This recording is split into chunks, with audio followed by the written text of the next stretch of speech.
Let's explain those Badlands. That's a hell of a name.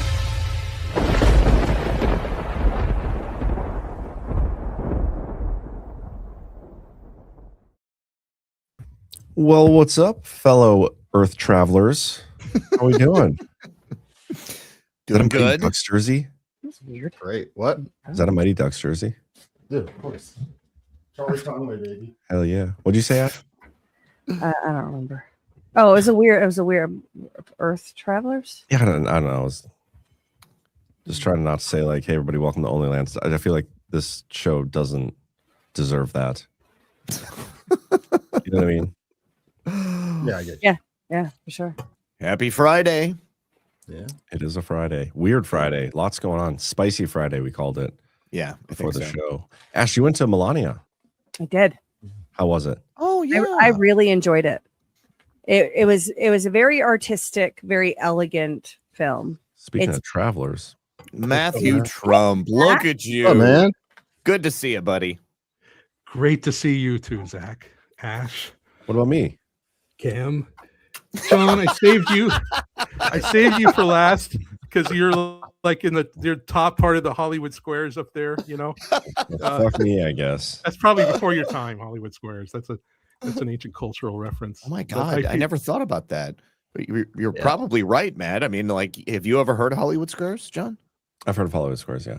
I mean, I've heard of it. I don't know the finer details of it. I know nothing about it. Never except seen there's it. It's youngins. It was a tic-tac-toe game played with celebrities, you know. We're you know, I have heard part of of the Well, trivia. There's a trivia aspect as well, right? yeah, all the questions were the questions were all designed to give a funny line to whoever celebrity it was, you know. And So it's fake. yeah, they knew the questions in advance.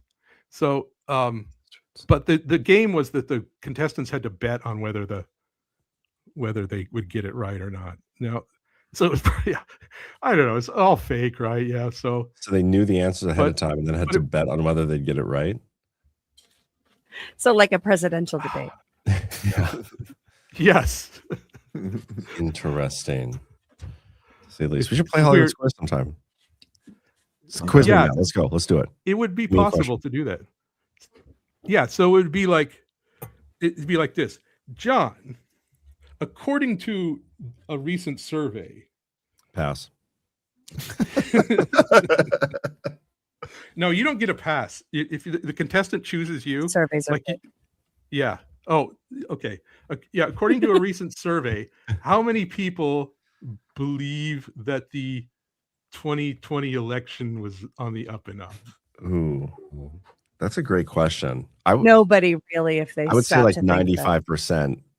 It's just whether or not. Yes. Yeah. I think everybody saw that and was like, yeah, clearly they stole that thing. It's just whether or not they cared, you know? Yeah. Okay. So 95% think it was stolen or 95% think it wasn't stolen? I would say 95% of people were like, yeah, that was stolen. Okay.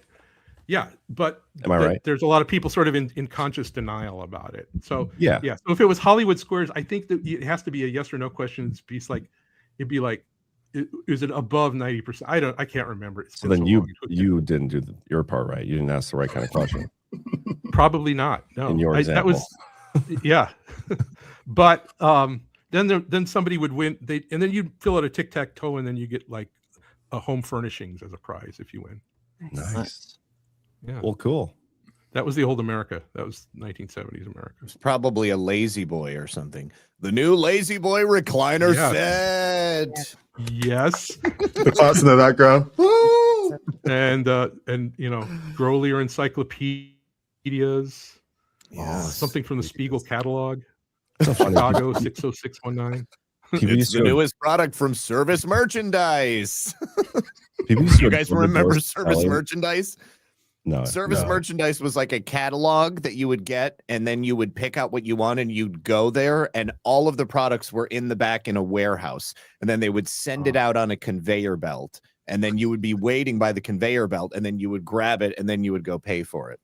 Oh, I didn't know that. I didn't know that. Oh, yeah. That's cool. Yeah. It was a neat concept. I think Sears catalog is like the oldest back that my '90s baby generation went. Because I know we had Sears, and we got the little catalogs in the mail, but I don't remember that other stuff. I remember when you used to be able to buy houses on the Sears catalog. They had houses in Sears. Yeah, you've ever heard of a Craftsman style house? Yes. Like those, like the, Yes, that was the Sears Craftsman What? house. Yes. So they would you would buy the house in the catalog. They would send it to you in like the pieces, and then you would assemble it. I used to live in a Craftsman style house. This back in is so Michigan. real. This is Yeah, a real totally. thing. It's really cool. And like they Holy were shit. surprisingly affordable. Like even for like, accounting for inflation, they were very affordable back then. And they were high quality too.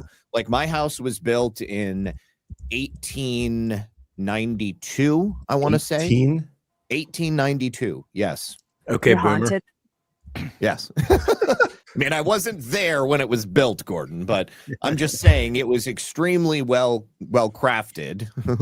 and it had all of this like beautiful wooden trim on the inside, like hardwood floors, like wooden pillars, built-in cabinets and stuff. It was gorgeous. were the appliances like built into the house too? Like a Sears No. appliances built into the Sears house? By the time that I bought it, those had all been updated. Yeah. Did they even have appliances in 1892? I mean, they had like gas ranges, and they actually had some serious like kitchen appliances that, would last forever. And, it's funny, like a modern day refrigerator, they'll tell you that a fridge from like the 1950s, it's been updated, it's more efficient, etc. And I saw, they're not at all like, and they're not built nearly as well. I saw somebody, they had like this, I don't know, it was from the early 50s, 1952. And then a modern day, like Kenmore fridge, checking them side by side for the amount of power that they used. And the one from the 50s actually used less power, had more space, and was more functional. They had lead paint too, probably. I don't know about that. I would imagine it would be enamel, considering that it was on metal and stuff. It's a But joke, Zach, I wasn't being serious with it. I know, John. I know. We're fighting right now. We're not. Don't do it live, guys. Don't fight online. Yeah, we got a great week, a great day. It's Yeah. I loved you guys' show, Ash. I just loved you. It was such celebration there. It was just I was a little salty on the show. yeah. What were it you was a salty salty about? week. Why were John you was salty, salty. Ash? John started it off by being Mr. Salty on. Yeah, I was salty earlier Tuesday. this week. Yeah, Well, let's go go in Concentrate, order. guys. You're a Q figure, so you got a right to be salty. Let's- Prominent one, a prominent QAnon Yeah, figure. he is Prominent very Q prominent, adjacent yes. promoting figure. Yeah. Yeah, you're a Jason Prominent QAnon Q adjacent. adjacent And a promoter. promotional.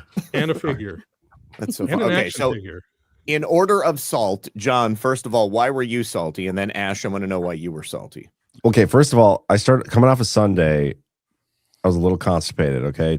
Normally I'm like very regular, and I went like 3 days. It's Sheesh. the start of it. But come Tuesday, I posted something on, I don't remember. I don't know what I posted. I think it was making fun of Nick Sorter because he was like melting down over Bovino. Bovino. Yeah. In a really weird way. He like both melted down over Bovino and then celebrated saving Bovino all within a matter of like 12 hours. And he just did it all himself. Super gay.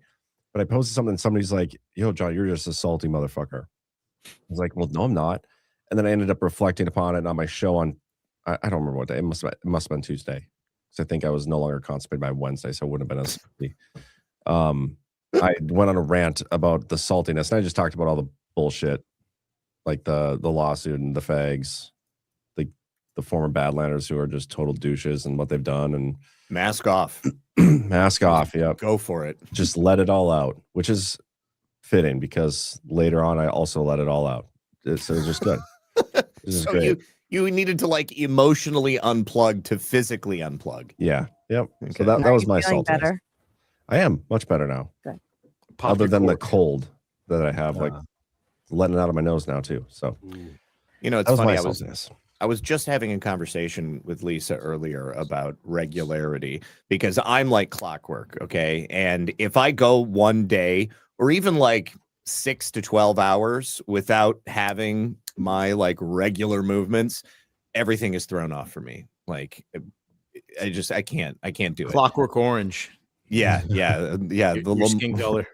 Moloko Velocet, like I need to 100% me and my droogs. Otherwise, things are going to be all off kilter. Huh. Well, Ash, how are your bowel movements? Yeah. So I was salty and still am because we don't need more evidence of election fraud. And No, we don't. you know, the breaking cycle is annoying, but it really came to a head when Phil Scarborough once again appealed to the authority of someone on the internet versus engaging in the idea. And I ranted at him and then told him to eat a bag of dicks. But when he came into the OnlyLands chat tonight, he said that he finished eating the bag of dicks. So I told him to think about what he's done and we should be in good shape now. He needs to send a picture of the empty bag, though, so we have, because the rules of the internet are picture it didn't happen. So send us the picture of the empty bag so we know. No dicks in that bag. Is Ghost asking for dick pics from Phil Scarborough right now? No, I'm asking for pictures of empty bags. Yeah, no dicks in that bag. No dicks. Should be dickless. No, If I see one dick in that bag, Phil, just one.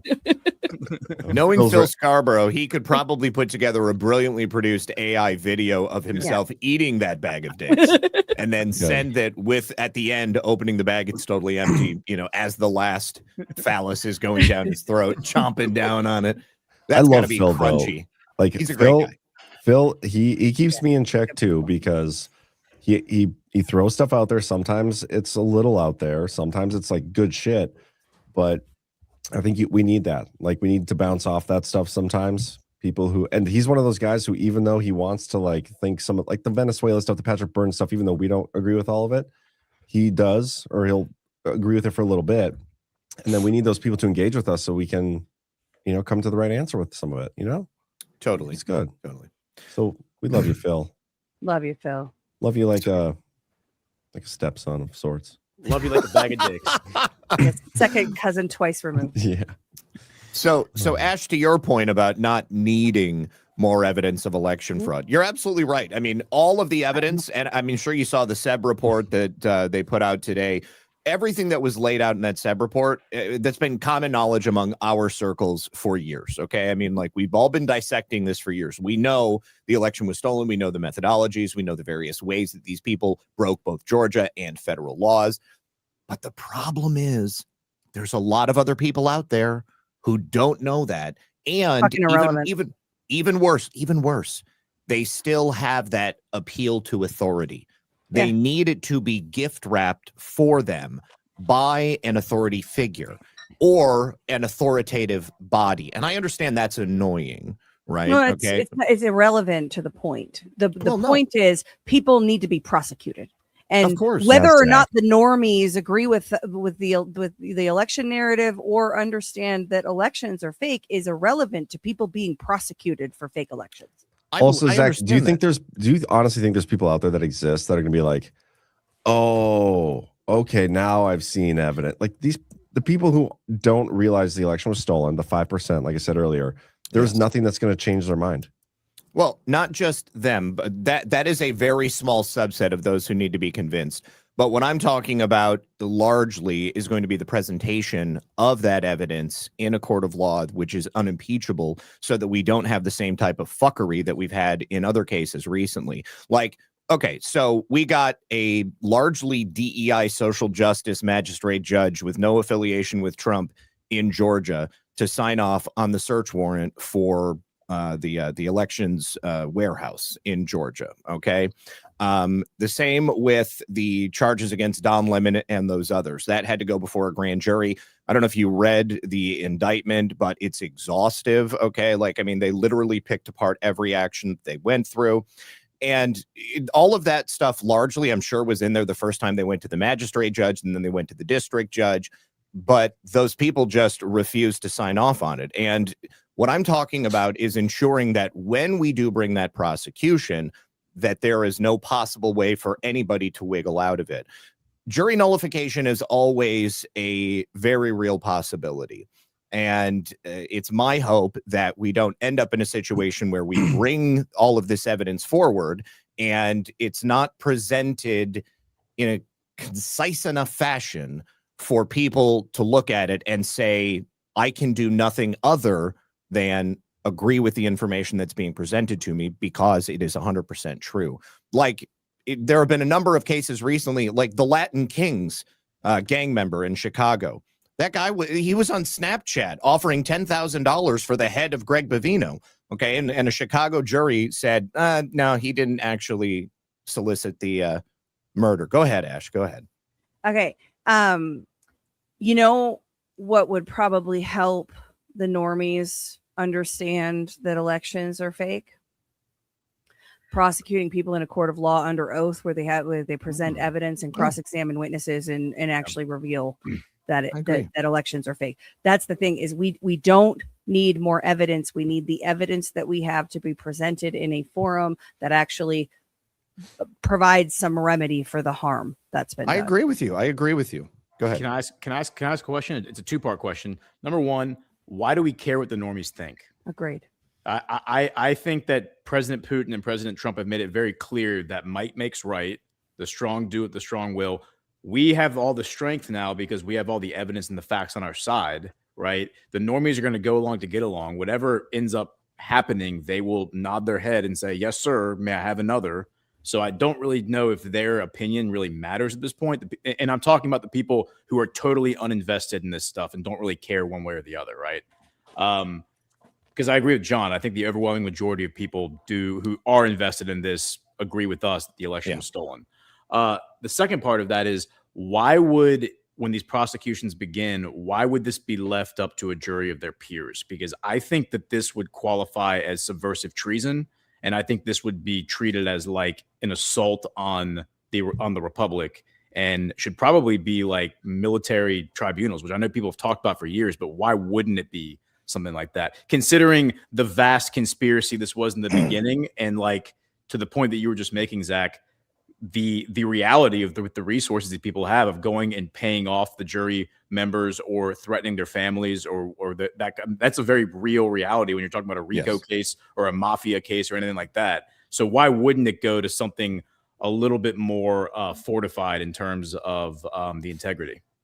I agree with you 100%, and I'm not trying to make the argument that we need to convince 100% of Americans that the elections are stolen. I agree with all of your points on, people invested versus people who simply don't care, and they're probably not going to care. The only way that I think that would necessarily come into play is the idea that if it is a jury trial, then some of those normies are likely to sit on that jury. That would be the only worry that I would have. I would also be worried about people being paid off, people being intimidated. Now, I wanted to ask Ash, but she left because I don't know enough about the court system.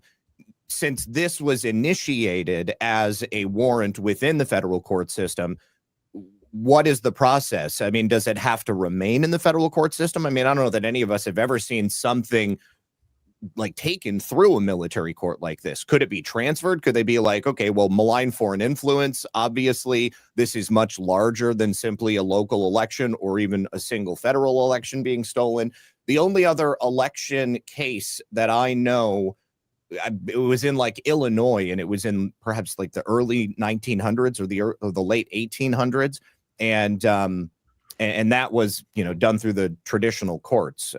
But I don't know. I mean, if it's possible to have it just done quick, clean in a military court, obviously, I think that would be the best way to do it.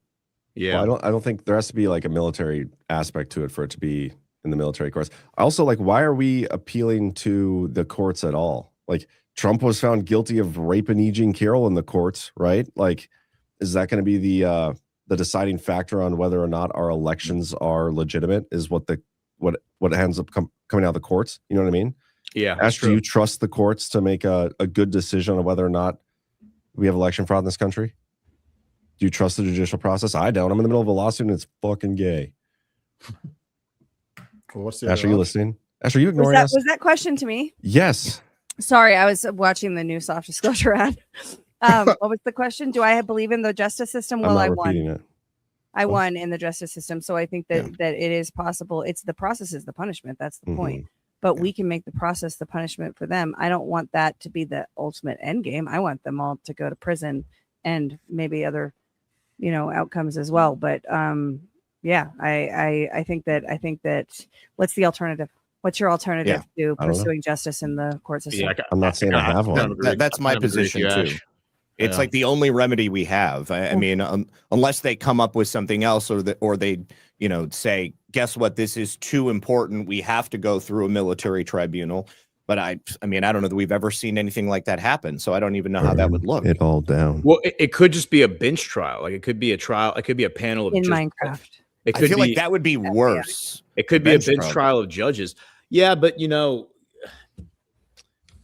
yeah, I mean, I know people are very skeptical when it comes to like judges, and I get it. I also think that we had in that court case, Ash, it's like when you heard the judges go after like the Tina Peters thing, like you heard the judges go after Tina's own lawyers because they weren't asking the right questions. Like they were like, why aren't you asking the right questions? Right. Like I feel like a lot of judges are more impartial than we probably give the system credit for. A good judge, by the way, like they shouldn't be out there advocating for anything. A good judge should only be giving their opinion from the bench and not like to a television camera or a news media station. Like you shouldn't know who, like the judges' names or any of that kind of crap. Yeah. So I think there are probably more impartial judges out there than we probably think. Yeah, I think a couple other things too, though. There is a lot of times shitty legal work gets blamed on corruption. There's a lot of that. And so that's part of it. The second thing is if you believe that the judge is corrupt, then you have to really play the rules and the law. You have to box them in. And that's what we're seeing with Matthew Barrett right now, right? In Mesa County. Matthew Barrett fucked up in his sentencing with how biased he was during that, but they also messed up in some of the decisions and, charging and sentencing decisions and whatnot. There's the fact that legal work took to this point to get to, I mean, rough. It's rough, when we watch the federal habeas petition, every attorney in that room was unprepared for that forum and for the questions that the judge was going to ask. And I'm talking about the state's attorneys too. There's some very lazy legal work on all sides that the judges get blamed for, right? And this is when you read the headlines of a case but you don't read the opinion, you can end up there really quickly and thinking that all of the judges are corrupt. I think there is judicial corruption, no question. We've seen it blatantly in black and white, but I also think that there are there's a lack of effort. There is intimidation of attorneys. That Project 65 thing is an example of that, right? If you take election cases, we're going to destroy your legal career kind of stuff. There's a lot of incentives within the system that are messed up, but I do think that there are good judges. And I think that because the process is so rule bound and the law is what it is, it can take you years to get justice, but you can get justice. That's the thing, is you have to be willing to fight for it. It has to matter to you. And unfortunately, it doesn't matter to a lot of people. They settle, and then the bad legal work stands because nobody fought for justice. Yep. Can you repeat everything you said? I missed it. No. Did you watch it? Yeah, I did. Do you like it? I do. I think I'm going to play right now once I get it loaded. Cool. Got a new stuff. We're going to do our ads. Nice. Might take me a second to get all this. It's a lot easier to corrupt a bunch of lawyers. There's a lot more lawyers than there are judges. So I feel like it's a lot not just corrupt. But the lawyers become judges. Exactly. But it's a lot easier to get to them when they're early. Like people aren't going in there and corrupting, not presidents, but like people that are in high office, in my opinion, they get corrupted early while they're on their way up to that level. And that's how they get to that level. So, I don't know. I was just thinking about it when you said that the attorneys being intimidated. I was like, yeah, you could just go after one or two attorneys, intimidate them, or you could just have attorneys that are set up to work on the side of good just to destroy it. The way you know that a lawyer is untrustworthy. I mean, most lawyers are untrustworthy. Like, let's be honest. But I'm saying the way that you know a judge or a prosecutor is untrustworthy is when they are interested in media attention, when they put their name out there, when they want the spotlight on them in any capacity. I'll be right back, guys. That's when you know. And prosecutors have to run in most cases for office, right? Yeah. So like that exists. But yeah, I mean, if you have enough conversations with lawyers and judges, you'll learn that the people who most of them do not want any of that attention. Most of them don't want to have their name in the spotlight. And those are the decent ones. Those are the ones who are impartial. And look, I mean, yeah, it's a human system, but what's the alternative, right? Like AI, the alternative is to have AI judges. I mean, that's the alternative. And so it's like, yeah. So it's like we either have humans involved in the justice system, or we just don't have a justice system, or we have like an AI justice system, right? So which isn't justice, in my opinion. That I don't even know how to describe that. That's like of rules. You guys watch Travelers, that show? Yes, Ash, you've talked about it before. I fucking loved that show until the end. I thought it was gay. I tried watching and I thought it was gay. Relevant to what Ghost just said, though. I have no idea what that is. So it's a show. You know, that guy Eric McCormick from Will and Grace. He's like that's why I thought it was gay. That's right. Yeah. Isn't that show about a gay guy? It's about a gay guy. he's a gay guy, but he's not gay in real life, allegedly. It's about time traveling, but it's like consciousness time traveling. So they transfer the consciousness of the people from the future into the bodies of people from the now that are about to die. So they have the whole record of. I'm going to spoil this show. It's really old. So if you plan on watching it and you don't want it spoiled, earmuffs. But so they put the consciousness of people, and it starts at like the whole premise of it starts at 9/11, which is interesting. But they have the whole history digital, from the time the world became digital, they have that whole record, right? In the future, they have the whole digital record of time. So they know when people are going to die. And so the people that die by accident that have, life left to live, they're not sick or whatever, right? They have functional bodies. They'll go right before they die. And they'll put the consciousness in there, and then they'll avoid the thing that kills them. And then they're basically future operatives in current people bodies. You get to the kind of mid to a little bit after the midpoint, and you find that everything they do, every decision, every appeal to authority, every question that goes up the chain is all AI. I see. Yeah. Kind of like the end of Westworld, right? Yeah, and it's like that's what I mean. There are people who are going to push for that for sure, and we have to push back against it because that's technocracy, and that's the devil, in my opinion. I thought it was a good show, by the way, until the last season. In the last season, it got really like stupid and climate changey. Yeah, but it was an entertaining show. Interesting. I've never even heard of it. But it was the concept that really got me hooked on it. The acting and stuff was whatever, but the idea behind the story was. I want to know what Matt Trump is thinking. I'm thinking I get that comment about how you like the high concept, but sometimes the story lets you down. It doesn't live up to the cool high concept. Yeah. Many such cases. Yeah. One show. Go ahead. Handmaid's Tale was like that. I love the original Handmaid's Tale movie with Robert Duvall. The book was. Was that a movie originally? It was a book. Yeah, I never seen the series with how all the liberal women going around dressed like it. I thought the original movie was cool. It had a Christian broadcasting network that was like the CNN in this alternate world, and it had this cool rotating emblem. I just love that in a movie. I love the media paraphernalia in an alternate world. It can really make you do that. Like RoboCop. Like RoboCop, it has a really great high concept, but that had a good story. RoboCop was also a good story too, to go with its high concept. So Handmaid's Tale was originally a book, 1985 novel by Margaret Atwood, and the book is very good. And I read the book and thought this is a very conservative story, kind of like what you're saying. This is, a small government, but then they made, the movie was 1990, and then they made the, modern Netflix, whatever adaptation.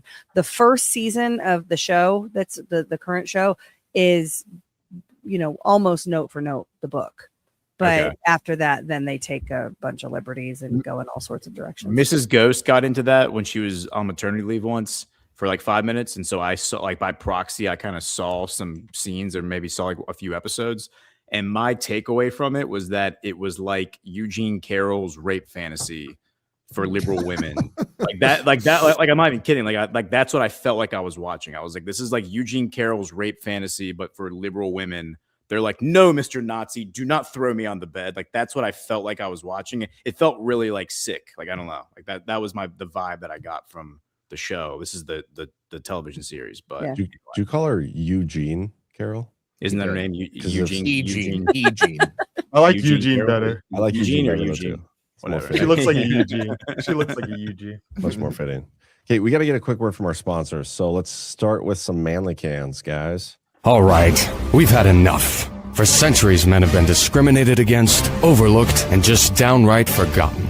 On Valentine's Day, men have bought chocolate, flowers, cards, and presents for the lady in their life, while men have got neglected. Never fear, ladies. This Valentine's, show the man you love you haven't forgotten him with a gift from Manly Cans. Manly Cans are gift cans for men, featuring local products and reusable packaging, with nationwide shipping and local delivery. Give that special man in your life the perfect Valentine's gift from manlycans.com.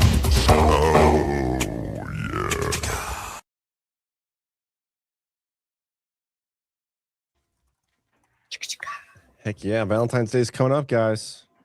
Get yourself some manly cans. We'll do love letters next, and then we'll do our soft disclosure one. The world premiere of our new soft disclosure ad. Yeah, the world premiere. So let's start with love letters. Attention, all you Badlanders with purring pals and feathered friends, say hello to love letters. 100% pure kiln-dried wood, free from chemicals, and oh so kind to Mother Earth. No dust, no mess, and no toxins. Just a lightweight solution that's gentle on your wallet and even gentler in your home. Their biodegradable litter is crafted from wood destined for landfills, giving it a new purpose in your pet's life. Cats love it. Love Litter's astonishing formula works like magic to neutralize that notorious cat urine odor, keeping your home pine fresh and welcoming. For bird lovers, it zaps moisture from bird droppings, crumbling them away, all while being safe if pecked at or ingested. And for reptiles and critters too, their mix is crafted to dilute the pine scent, ensuring those little lungs stay happy and healthy. Plus, every 30-pound bag of love litters will last up to 6 months, saving you some money. So transform your pet care routine today. Visit badlandsmedia.tv/litter. That's badlandsmedia.tv/litter, and breathe easy with a litter that loves your pet just as much as you do. Yeah, love litters is awesome, guys. It's awesome. If you have a cat or a reptile or a bird or a critter, give it a shot. They've been supporting us a long time. Good people, good product. But now the world premiere of our soft disclosure Valentine's Day commercial. This is our version 3. You have it. I didn't pull it in. Yeah, Do I you got want it me to pull it in? Okay. Yeah, I got it in. Okay. The following ad is rated M for mature. Soft Disclosure wants you to get naked this Valentine's Day with limited edition his and her bundles that save you 20% off the individual retail prices. Proprietary oil infusions, grass-finished beef tallow, goat's milk from American goats, locally grown herbs and ingredients. Soft Disclosure is putting America First fruits on your skin. And for these sexy bundles, we've added an all-new boar's haired beard brush and a solid jade gua sha. And the reason I'm here is because Alpha doesn't know how to say these words. Gusha. His, hers. We need a moment to calm down. Don't hide your skin. Disclose it. Get naked this Valentine's Day with Soft Disclosure. Head over to softdisclosure.com and save 20% off individual retail prices with our his and hers customizable bundles, and use promo code NAKED to save 15% off the rest of the site. These statements have not been evaluated by the FDA. Promo code does not apply to bundle discounts. Awesome. Valentine's Day is coming up. Valentine's Day. Oh, so funny. The first one we did was like all stock imagery of basically just people having sex, and I was like, I'm watching a porno. I can't do this. And then we made it like funny with clips from movies, and we were like, shit, we're gonna get copyright dinged and get sued. And I have a strict rule at Badlands: only one lawsuit at a time. So that's the new one. And I think Green Star pulled it off. Yeah, and the beard brushes are exciting. So that's a local shop that we found that does the finishing and engraving, and they have like ethically sourced. It's not China, ethically sourced their brushes, and we're excited. We're very excited about that. Are the and boars we have quick killed? I think we might call them gushas. They're technically called gua shas, but we're gonna, I think, call them gushas because it's on brand. I don't know what gusha is. Yeah, what are they? the black stone that's in the female bundle.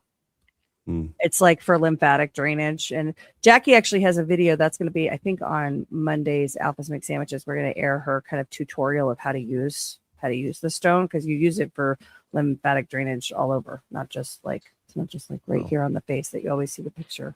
So yeah, lymphatic drainage. Yeah, somebody brought that up to you, John, and suggested that you should do lymph massages or something. That's right.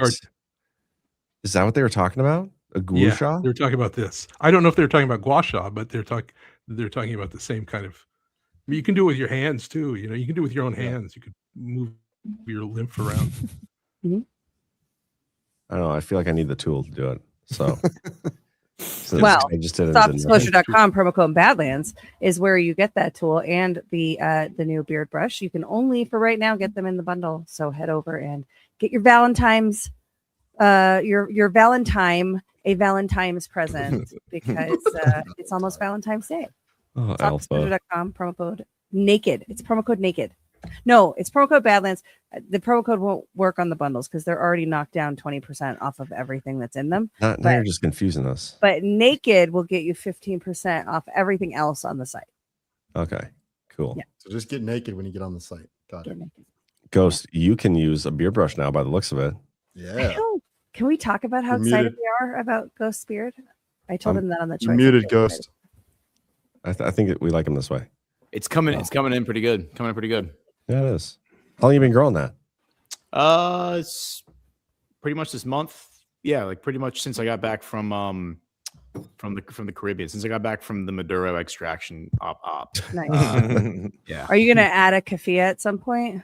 Yeah. I think I should do a keffiyeh. Maybe we'll do a keffiyeh, and we'll do. I don't know. I need to find something that's like exclusive to Venezuela. Like, what do they do down there? Like maracas or sombrero is Mexico, right? I need to figure that out. I need to sleep on that. But if anyone knows what like garb would be Venezuelan. Okay, if anyone knows how Ghost can appropriate Venezuela for comedic purposes, please let us know. Miss Universe. A Chiquita banana. Miss Universe. Yeah.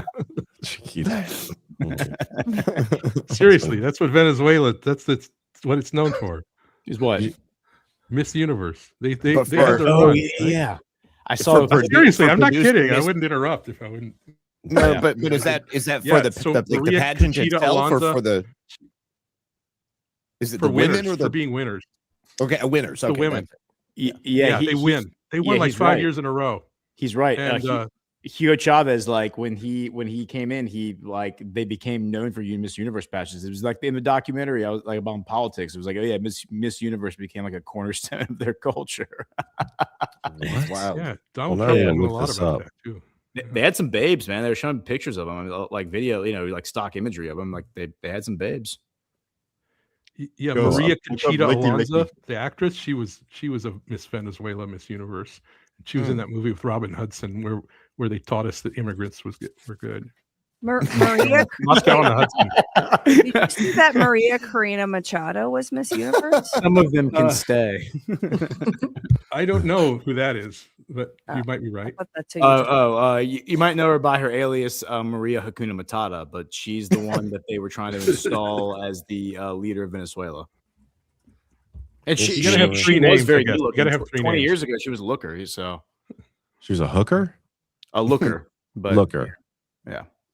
Okay, Venezuela has a strong history in Miss Universe with 7 titles. They're like the Patriots of Miss Universe. New England Patriots. Deflate gate. Deflate. Good. Good. They're just using the source code, right? That's the Venezuelan source code is determining Miss Universe. I'm not seeing 5 in a row though. Did I make that up? I pulled that out of thin air. I shouldn't have done that. You may have. They won in 79, 81, 86, 96, 2008, 2009, and 2013. Okay. For the record, Maria Corina Machado could have also been a hooker. I did say she was a looker, but she could have also been a hooker. Like we don't know. Caracas has a wonderful nightlife. Have you been there? I've been told. I have not been there. But I have a friend. I have a party friend who just lives in South America, going party city to party city. We should go. I get Why WhatsApp not? messages. He's Swedish. He says, I'm partying in this city. And I'm like, that's cool. We should just ask G Money. I bet he's partied there. I'm sure he has. Probably. Close enough to El Salvador. Whatever. Interesting, though. I did not know their major export was Miss Universe winners. Thought it was oil.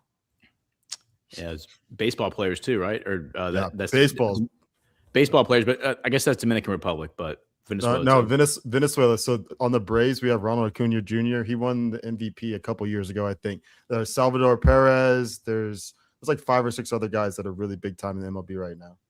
This is the first Miss Venezuela. Nice. Total babe. Look at that big booty Latino. Big booty Latino. It's in the DNA, man. That might just be the dress. Something in the water down there. It's the bananas. It's the bananas. Yep, the Chiquita bananas. Ooh. Maria Conchita Lozano? Lasagna. Are we gonna learn that like they all have 3 names and one of them is always like Kachina or Cachado or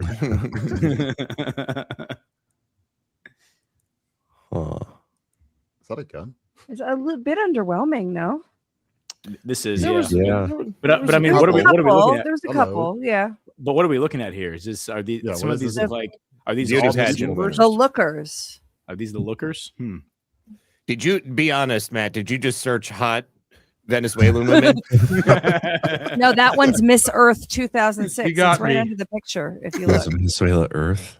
Yeah, Miss Venezuela Earth 2006. I didn't know there was a Miss Earth pageant. I So think it's a step that's down obviously from Miss worse than Universe. Miss Universe, Yeah, right? it's probably Yeah, second the place. I demotion. suppose on the hierarchy, yeah, universe is much larger. Where are the contestants from like other worlds and galaxies? Thank you. I've always wondered that. There's only humans in on the it. Well, Jetsons, allegedly. they had that. Yeah. Isn't Miss Universe that was the Trump one, right?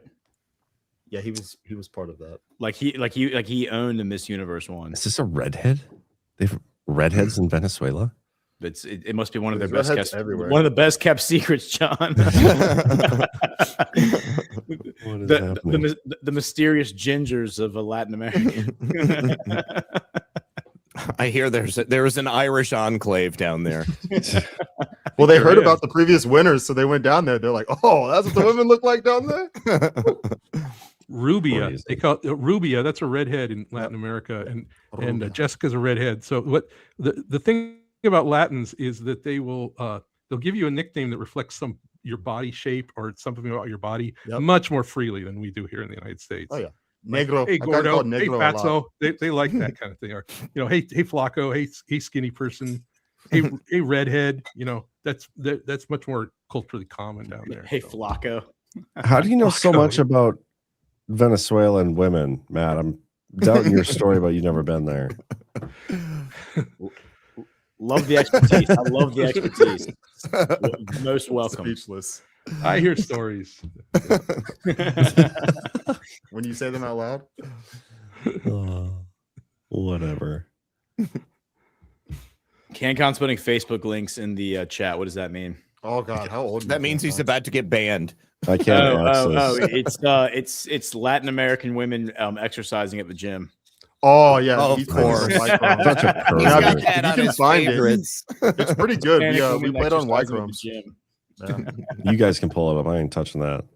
I don't have Facebook. Crazy. Hey, should we maybe talk about what are some of the spicy things that the Epstein stuff came out? We got some more Epstein files. Sure did. Everybody's going down with that ship now.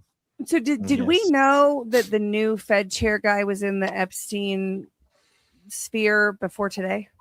I don't think so. I did Because not. That's interesting that the timing of that revelation. tell. We didn't know that before. Yeah, he celebrated Christmas with Epstein down on the island or some island area back in 2010.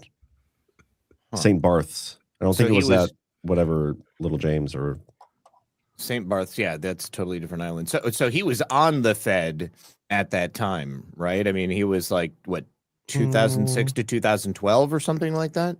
must have been. Yeah, I'll show you what he's in here. There's this email where they're talking about all the people. Here's the list I just sent to Harvey.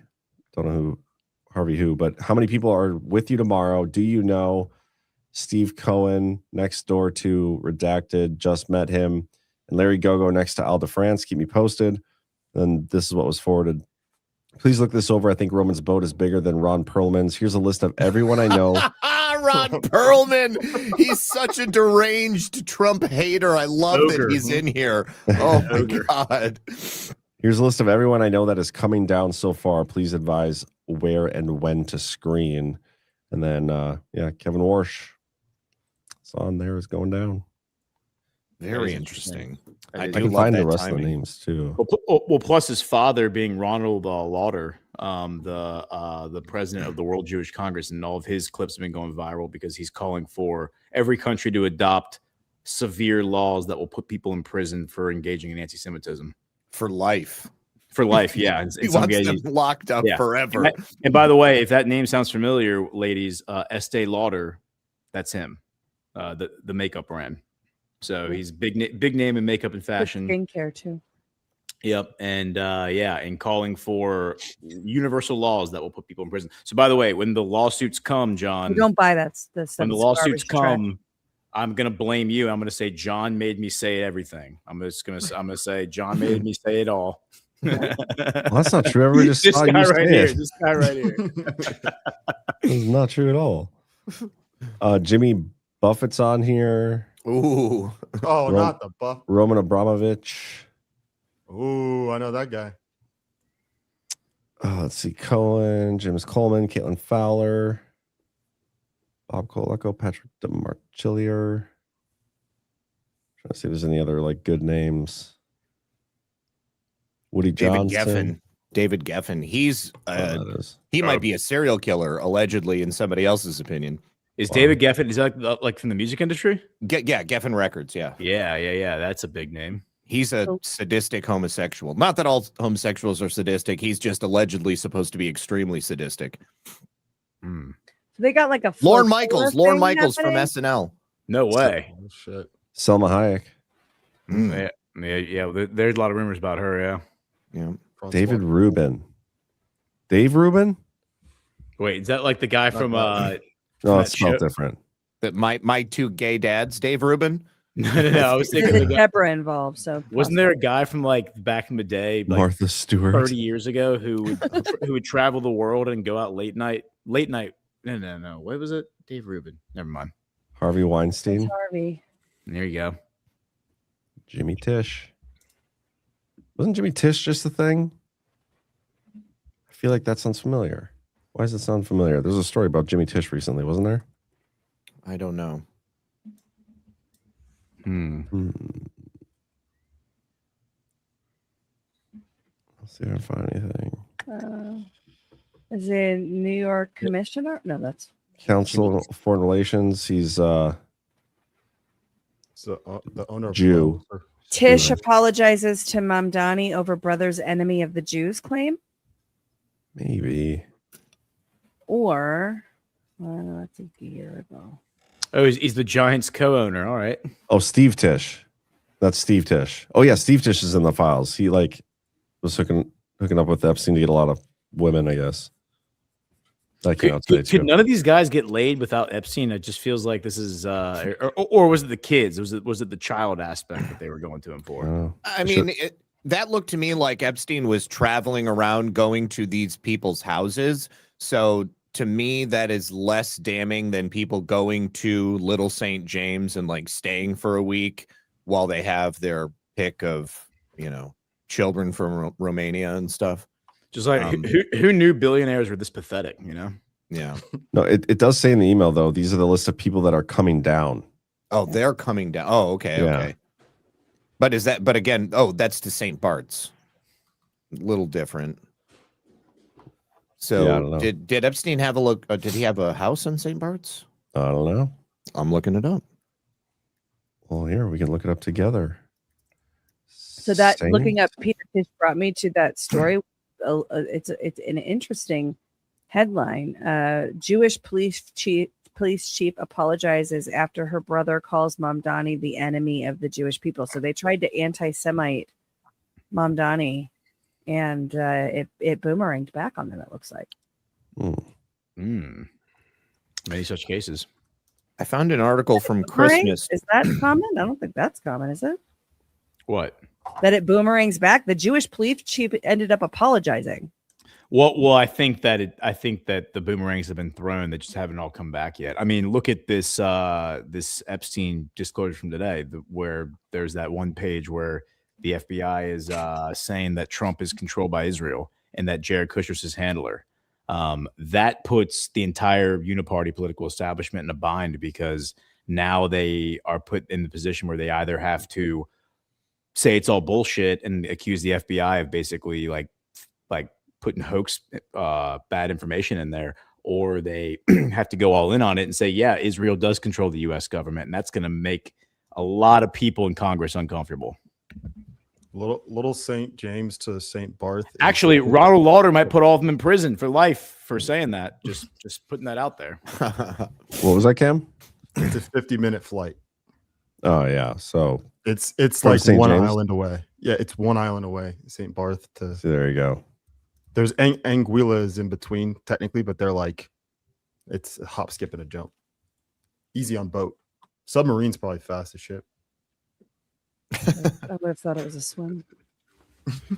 Yeah, there's a lot of talk about like these people are confirming people's travel to St. Barth. I wonder if that's where people like flew into and then they got over to. That would make sense. Yeah. Well, the in that island. list you had, they're all staying on different boats. Well, a bunch of them are staying on different boats. It's like a flotilla. And Ron Perlman's boat is one of them, but there's other boats too. Ghislaine was on a different boat. That is a great point. Yeah. Gosh, what else was there? I was like looking up random stuff. Elon Musk is heavily featured in the files. He was hanging out with Epstein. Didn't he go down there on Christmas, it said? Yeah. Let me see if I can find.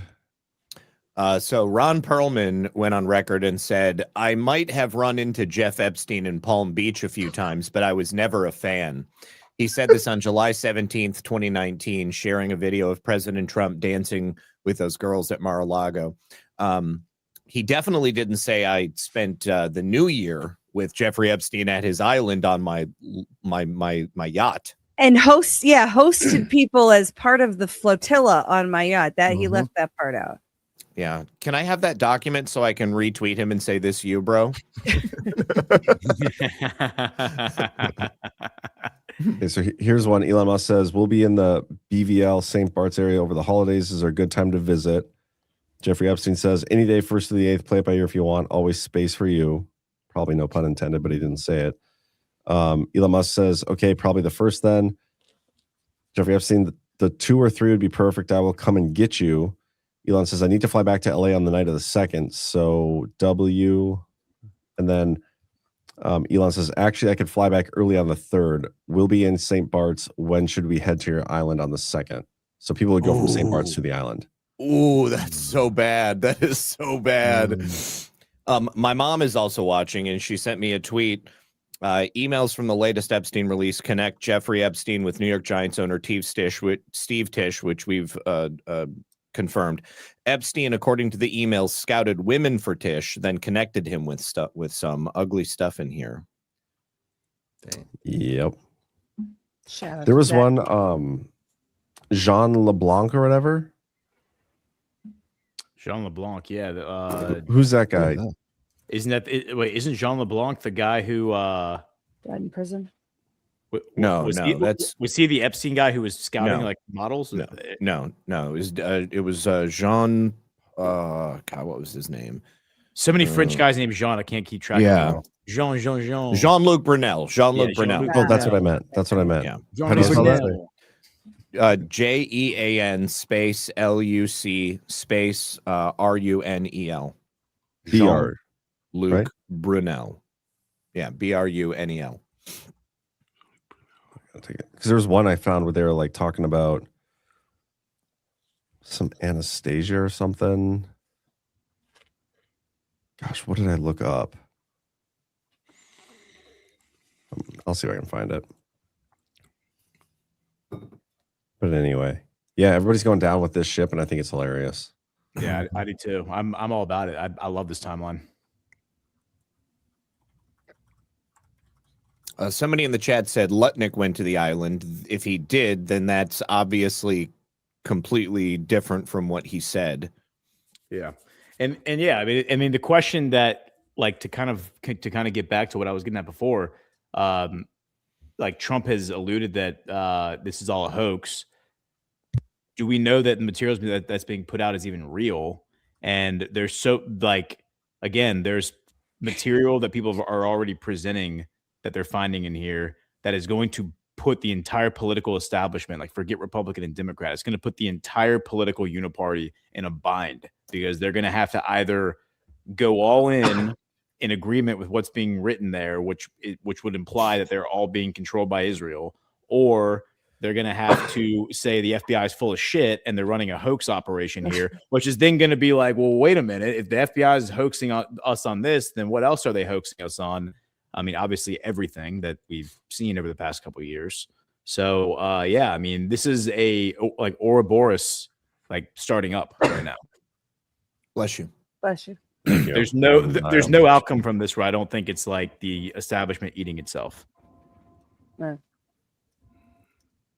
And my advice would be like not to get in the way of it. Like Trump's a big boy; he can handle himself. You know, like he knows what he's doing. There's no reason for everyone to like try to fall on the sword and defend Trump. I think Trump knows what he's doing, and I think that all the stuff that's in here about him is probably bullshit anyway. So everything that's in there that came out today is total bullshit. yeah, exactly.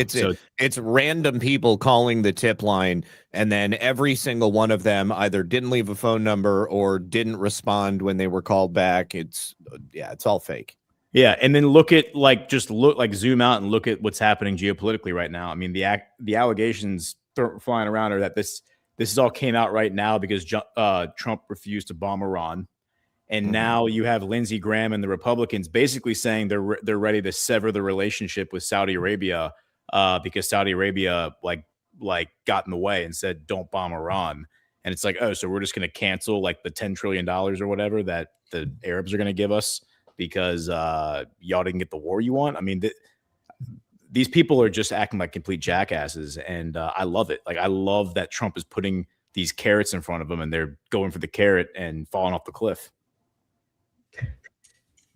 Like the cat with the laser pointer, that you drag the laser pointer over to the edge of, and the cat falls off. And what the fuck are you doing with cats, Ghost? Yeah, that's exactly what, dude. Yeah, it's exactly what you do with cats. You take the laser pointer and you run it really fast into the wall, and the cat runs really fast into the wall, right? I don't own a cat. I've never owned a cat, so these are all hypotheticals. Fan.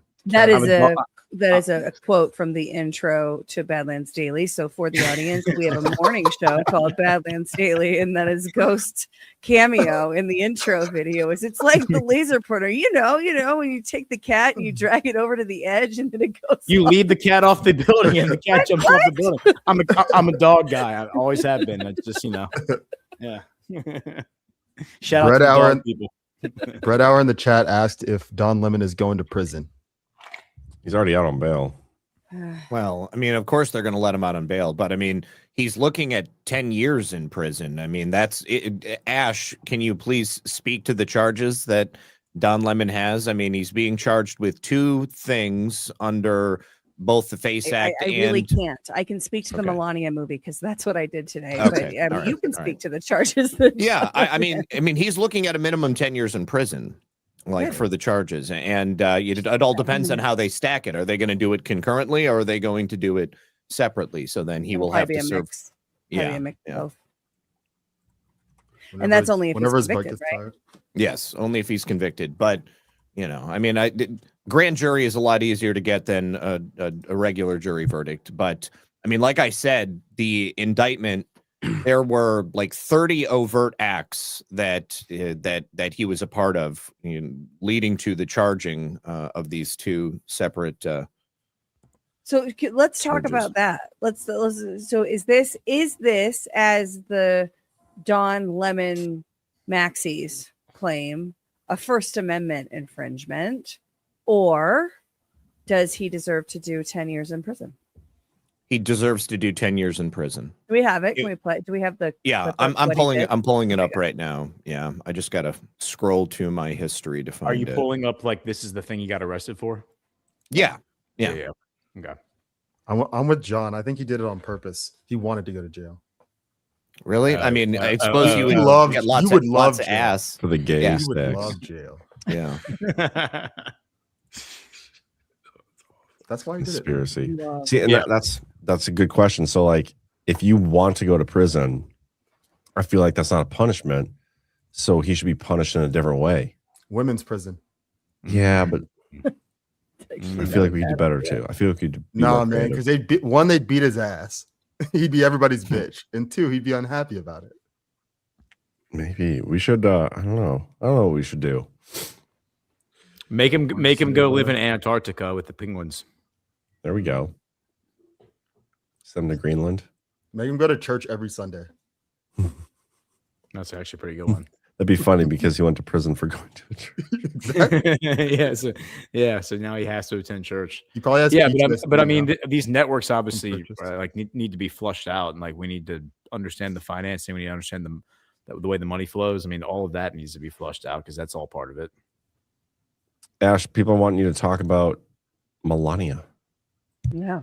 Yeah. So so it was a very artsy kind of representation. The plot of it's a documentary, but it's the 20 days before the inauguration. So the end of the movie is the morning after inauguration, the inaugural balls and everything. Starts with her like a kind of fashion and how she engages with what she wears and what the particular details of planning. I said on Why We Vote, I was a little concerned in the beginning of it that it was like a higher class version. I think I said this in a not nice way on Why We Vote, because like I said, I was really salty that on that show, but like a higher class version of like a Real Housewives kind of thing. But it was it was just the setup of kind of this is the world you're going into, right? There's a fashion aspect to this. There's the high profile event planning part of what the First Lady does, and you kind of get her domains is laid out in the beginning. So I was happy that it was pleasantly surprised me in that way. And then you go through the different things. So you have Jimmy Carter's funeral, which was the anniversary of her mother's death. So she talks about that. You kind of see that there's a good amount for the ladies. There's good focus, an excellent focus on her footwear, on her shoes. It's fantastic. But you have moments with President Trump that are never before seen. You see kind of the way they are together. You see what she's concerned about. It was really well done, and because it's that period of time, these are very significant historic events that we're getting a new view on. The red folder is in there. People are going to be disappointed about what that is, but it was good. I actually posted what it was. I can just say it, but I feel bad because there's a bunch of people in the thing saying they want to see it. Is an invitation to the inaugural ball. The red folder, huh? Well, in the trailer, you see her holding a giant red envelope, and people have speculated, "Oh, the red folder is in the movie," and it's an inaugural invite. What if every red folder everywhere was just the invite to Trump's inauguration in 2025? Every time. That's why Richie Sunak was smiling so much when he was carrying his red folder. He was like, "Yeah, he'll never come back in 2025." What if that's what was in the emails at the funeral? Or not the email, the letters at the funeral. That would be funny. Yeah. You get some interesting kind of barren insights too. And where, like, for example, on the inaugural, remember they were going to have the parade and then the whole thing moved inside the arena on inauguration day. Barron would not get out of the car if they were going to do the parade in the street. And that was an interesting part. She had kind of a focus on him. She's very proud of Barron, but really, why would he not get out of the car? Yeah, they were very concerned about the assassination. They were concerned about security. The family was very concerned about security. Wow. I mean, he's literally the biggest target and the most, like, what would be the most detrimental to their family. Yeah, it's true. Also, I mean, he's like 8 feet tall too. Yeah, so it would be like biggest target. Yeah. All right. So here is the indictment.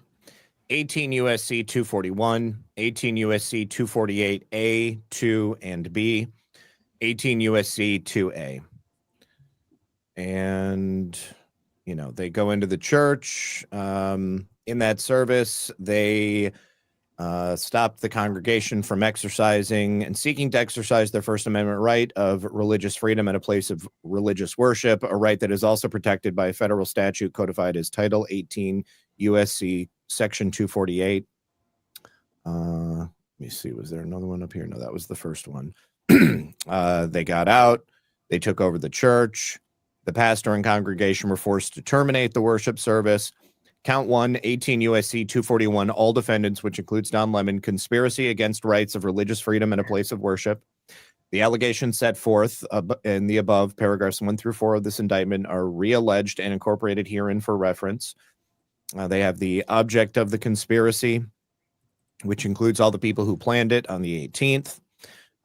They conspired with one another and persons known and unknown to injure, oppress, threaten, and intimidate multiple persons, including the clergy, staff, and congregants of City Church, in the free exercise and enjoyment of the rights and privileges secured to them by the laws of the United States, and because of such persons having exercised such right, namely the exercise of the First Amendment, as secured by Title 18 USC Section 248C, and all in violation of Title 18 USC 241, conspiracy against rights. In order to achieve the conspiracy, they conspired, created Operation Pull-Up. They met at the shopping center where they did the pre-op briefing, which included Don Lemon. The overt acts, there are so many. I read all of these in my show today. I don't want to read them again because there's literally like 29 of them. But essentially, they planned it. They knew ahead of time. They were aware of where they were going. Don Lemon specifically, talked about not saying where they were going on the call, or excuse me, on the live stream. He congratulated people for putting this together ahead of time. He stated publicly, I had no idea where we were going, but in the live stream, he obviously knows where they are going. They planned it out the day ahead of time. They announced it earlier on various Instagram accounts. They did 2 waves. They sent one half of the group into the church first, and then they had those people block the congregants in their seats. And then the second wave came in chanting, and then they blocked the aisles. So like people were basically just stuck and they were being screamed at, called Nazis. That guy saying this is the house of Satan. Don Lemon got up in people's physical space and acted like they were encroaching on him. They advised the co-conspirators about their target. Don Lemon live streamed about it, talking about gearing up for the resistance. In a discussion with Armstrong at the pre-op briefing, he was assured that he was not saying what's going on the live stream. He explained that Operation Pull-Up was a clandestine operation where we show up somewhere that is a key location where the targets don't expect us and we disrupt business as usual. That's what we're about to do right now. Oh, also, while they were in the church after they forced everybody out, they started chanting, "Who shut this down? We shut this down," essentially admitting exactly what they had done. That's rough. That's rough. It is. Yeah. It is. Conspiracy is hard to prove because it's hard to find the meeting of the minds, right? Usually criminals are smarter than this, but that's that's rough. Yeah. It's all on live stream. Take a plea, Lemon. Yeah, they have all of their private communications as well, I would imagine. Let's see. Don Lemon has to be the dumbest son of a bitch I've ever seen in my life. Like when Donald Trump said he's the dumbest guy on TV, he wasn't kidding.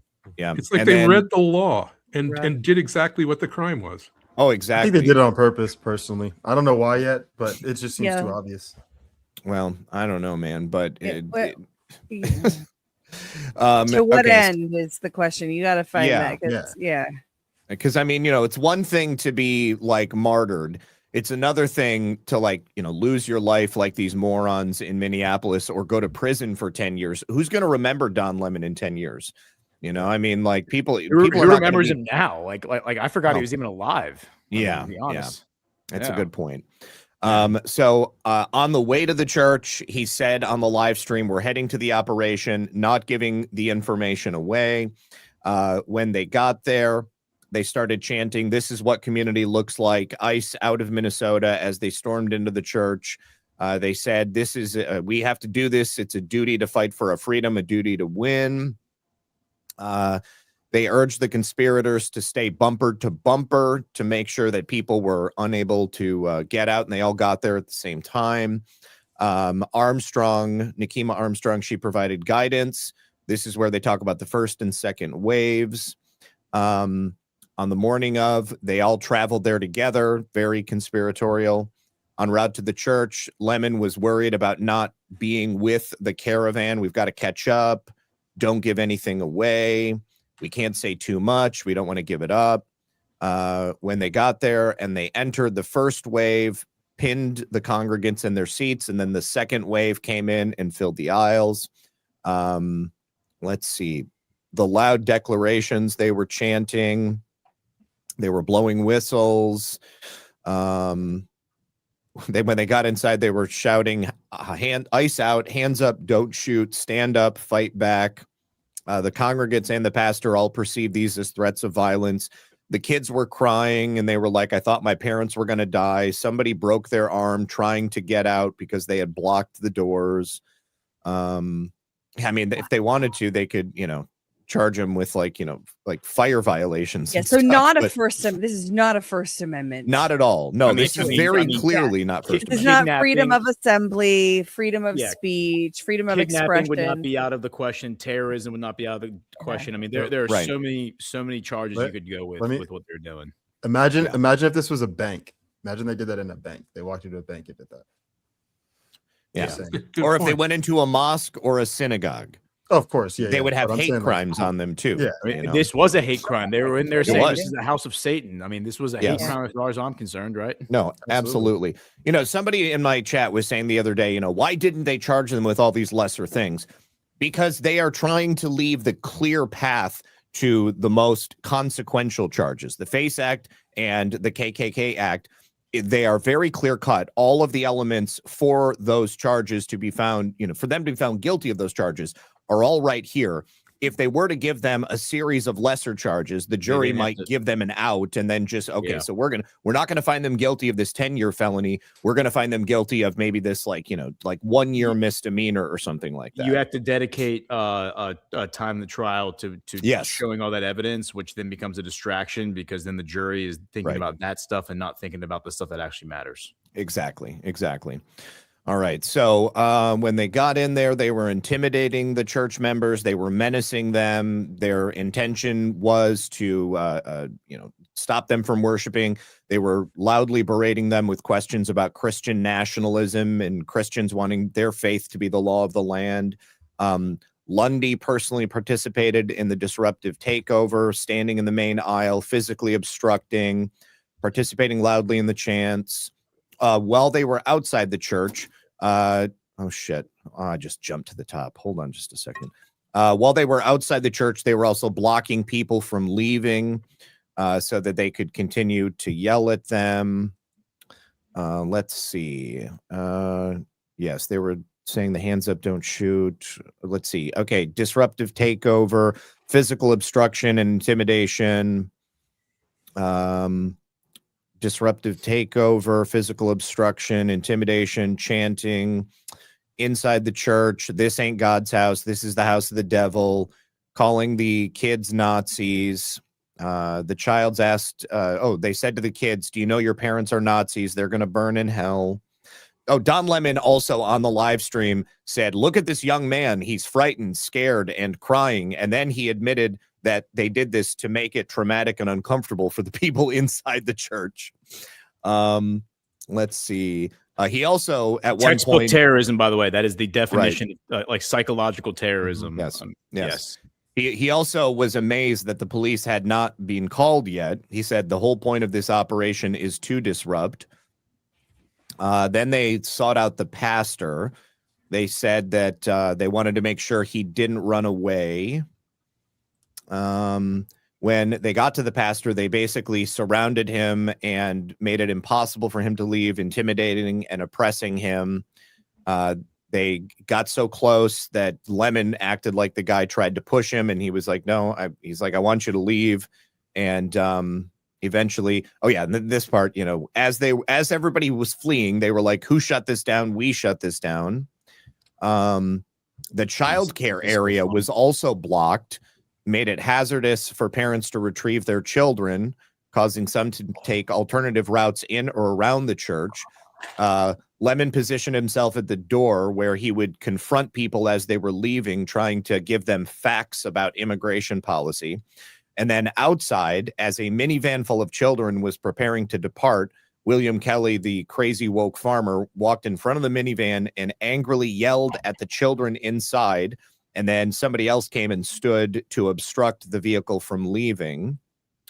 They're all charged with 18 USC 248A, 2B, and 2A, injure, intimidate, and interfere with the exercise of right of religious freedom at the place of worship. Let's see. The grand jury found that they used force, threat of force, physical obstruction, intentionally injured, intimidated, and interfered with, and attempted to injure, intimidate, and interfere with multiple persons, including the congregation, clergy, staff, and people who were lawfully exercising and seeking to exercise their First Amendment right to worship. And then all are charged in violation of Title 18 USC 248A, 2B, and 2A. So based on the standard of justice that was applied to election deniers, those counts, the 29 overt acts are not counts, right? They're evidence. No, they are evidence for the commission of those crimes that they're right. So with. Conspiracy against rights, the intimidation, those counts should apply to every person in that church. They should be charged. Don Lemon should be charged with all of those three violations, or however many counts there are, should be charged with those three counts for every person, right? Tina Peters told one misrepresentation to three people, and it was 3 felonies. The intimidation and conspiracy against rights, the harmed parties, they should be charged for each one, and there should be enhancements on there for the children. And every single one of those people in the church that was affected by the conspiracy to deprive them of their rights is also entitled to civil damages to the tune of, I want to say, $250,000 as a floor per person. And it was a packed house. So each of those people would be entitled to civil damages from each of the guilty parties. And I believe that there would be multipliers because of the number of charges that are associated with this. But you're absolutely right. If it's possible to give them multipliers because they were children who were intimidated, then that would be amazing. They do that in other areas of the law. If you harm a child, there's like an enhancement. So wow. It didn't look like many of them had money, though. Don Lemon has money. Well, no, Don Lemon has money. Besides Don Lemon. But yeah, I agree. Well, what they need to do is they need to squeeze these people, and they need to understand. Find out who directed them. Who they're working for them. Someone paid them, and that's where you get the money from. Follow the money, because you're right, John. I don't give a shit about any of these people who walked in that church. I mean, they throw them in prison for sure, but I want to know who they're working for. I want to know where the money came from, and then we got to run that money all the way back to the State Department, because that's obviously where this all probably originates from. Well, Nakima Armstrong works for an NGO, or maybe it's her NGO. I can't remember, but she has received millions of dollars in grants. And if we can trace all that money back, that would be amazing. Yeah, they're already running with he was just trying to cover the protests. Like that's what the mainstream media is trying to do. Well, there's another woman who was there also just covering the protest. Georgia Fort is her name. She was one of those people who was arrested at 6:30 this morning. Did you guys see the video of her?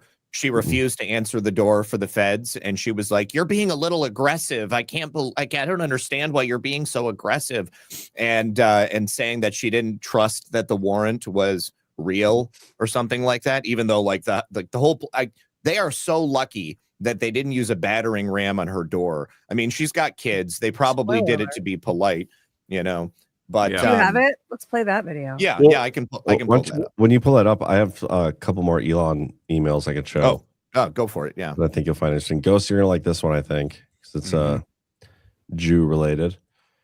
This is from Epstein to Elon. He says, Ehud Barak, former defense minister of Israel, former prime minister and head of the Munich team, would like to discuss taking Tesla to Israel. He's very clever about many things that you have in the past shown interest in. When you are next on my coast, let me know. He says, not a week passes without a request from someone important in Israel and other countries wanting to bring Tesla there. What they don't appreciate is that Tesla is production constrained, not demand constrained.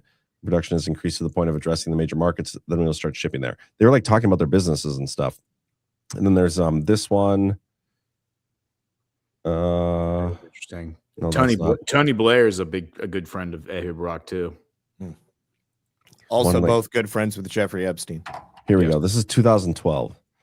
Epstein says to Elon, I saw your brother, which I didn't even know Elon had a brother. He seems very happy. Do you know your Europe plans yet? Elon says, I would love to come to Europe, but have a confluence of SpaceX, Tesla, and Solar City activity right now that makes the timing impossible. Jeffrey says, sorry to hear that you need to revamp your priorities. Come to Island in November, ? You won't suffer. And then Elon says, late November is a possibility. Between now and then, I need to complete Dragon mission, get Tesla to cash flow, and help execute the Solar City IPO. Could definitely use a break after that. So the interesting line there was, you won't suffer. And this is before he actually went to you won't suffer the island. Yeah. And then also, do you guys know that in the case against JP Morgan, they subpoenaed Elon Musk?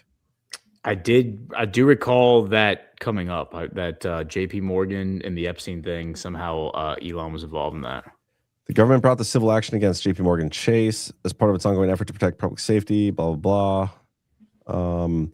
Upon information and belief, Elon Musk, the CEO of Tesla, among other companies, is a high net worth individual who Epstein may have referred to or attempted to refer to JP Morgan. The government issued a subpoena for documents to Mr. Musk in April. I mean, it could just be like them politically persecuting him, trying to associate him. Didn't sound like they had evidence. Deutsche Bank was involved in that too, right? Maybe. I don't remember. I think that was a separate case. Separate case, okay. Yeah, but I mean, Epstein had accounts at both places. Actually, I think the link may be Jess Staley. I think Jess Staley was at Deutsche Bank, and then he went to JP Morgan, and Epstein followed him. Yes, and because there, I think was it the Virgin Islands? There was the prosecutor from the Virgin Islands was like subpoenaing all this stuff. I remember it was like a year or two ago. Yeah, because it was the Virgin Islands that was actually suing. This is the last one that I thought was interesting. Jeffrey Epstein says, "Is the Tesla thing put to bed?" And I don't know, like there's some weird like broken English in some of these emails, like weird there's like typos. formatting errors. I know. Yeah, and then Thomas Landon Jr. I don't know who that is, or Landon Thomas Jr. I would not know. I'm out of office, half working, half taking a break in Maine. I will say though, the Elon get was epic. You delivered. How did he see it? I thought it worked out pretty well. And Jeffrey says, I did not speak to him directly, but he can't see. I don't know. It sounds like Jeffrey was trying to set Elon up, maybe. Yeah, that's wishful thinking, bro. We can't be like, oh, look at all these terrible people. They went to the island. And then like when Elon comes out that possibly he went there, we make excuses for him. I'm not doing that. I'm not doing that at all. You specifically, I'm saying like generally from the community, they're trying to defend him still. Yeah, right. And then that was my point earlier. Like we shouldn't try to defend anybody here. Like just let them defend themselves. Trump's a big boy. Trump can defend himself, and I think everything in here Trump related is probably bullshit anyway. It is interesting that Elon was like, remember what Elon did? He like randomly said Trump's in the Epstein files, and that got the whole thing started, right? So that's restarted, restarted rather, yeah. Hey, what's this, Zach? This is okay. So this is Georgia Fort. She was one of the other so-called journalists who was there that day, and they came to her home this morning at like 6:30 with the warrant. You guys, I wanted to alert the public that agents are at my door right now. They're saying that they were able to go before a grand jury sometime, I guess, in the last 24 hours. And that they have a warrant for my arrest. I've talked to my attorney, and I'm being advised to go with them, I guess, down to Whipple. And My children are here. They're impacted by this. This is all stemming from the fact that I filmed a protest as a member of the. You guys. All right. So I have there's a better one here. This is where she's like trying to negotiate with them through the window.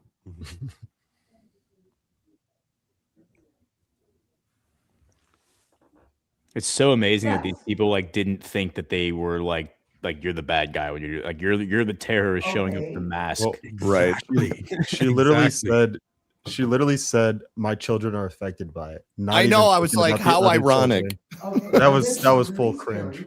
Hubris is a hell of a drug, man. You guys have not been really friendly in the community. And to me, What? Excuse me, we don't want any. seems a little, can I finish? The sir? entitlement. No, you can't. Ram her door Can I down. finish? Drag her out by her Get hair. your phone. They think getting It arrested seems is a little optional. bit, Yes. aggressive to have all these cars in our cul-de-sac. 2 or 3 agents, and now I saw the one disappear to the back. Oh my god. Oh my So, to gosh. me, this is a little aggressive to just serve a warrant. You should Oh, give her the just alpha a warrior felony warrant. treatment. Give I her don't the think alpha so. treatment of how they rolled up to arrest him and serve a warrant. Yeah. Yeah. Slide the warrant. Let me see the warrant. You do have a right to see the warrant, everyone. And you should all know your rights. But I mean, if especially in a circumstance like this, wouldn't they normally show it to you as they're breaking your door down? Like, here you go. Right here. Yeah, and my lawyers advised me to go with them, and you're still not going with them. I You've think admitted that- that now on camera.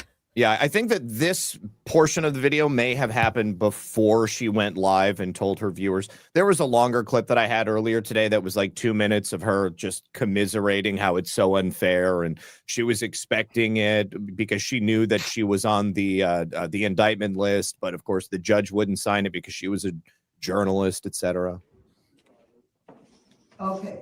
And that, to me, what I have been told, is not a judicial warrant. That has me to have a Who's advising her, by the way? Who's giving her legal advice? Like Yeah. who's counseling her right now? It's someone in the comments on TikTok. Oh, is that what it is? Okay. Basically, I never yeah.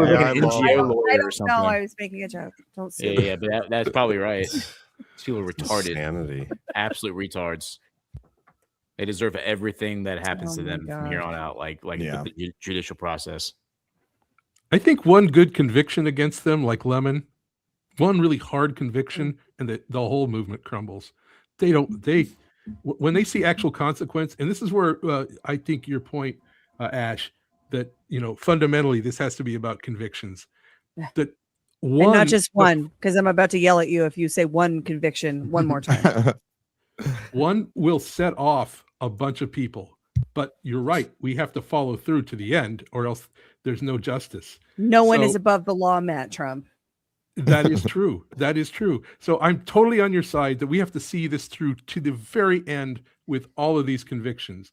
But as far as morale in the left, it's going to be nonlinear. They're going to collapse early on, and it's to their horror, they're just going to see the convictions coming and keep coming. Ash, I have a question for you. Oh, hold on, sorry. No, I'm done. Yeah. Ash. Go ahead. No one's above the law. What about people who they go after and try to put in jail for not paying taxes? Yeah. That's unconstitutional. You Yeah. cannot put somebody in prison for not paying for being a They tax delinquent. That is absolutely written in the Constitution.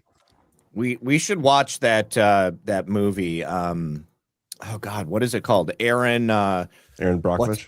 No. What's it called, movie?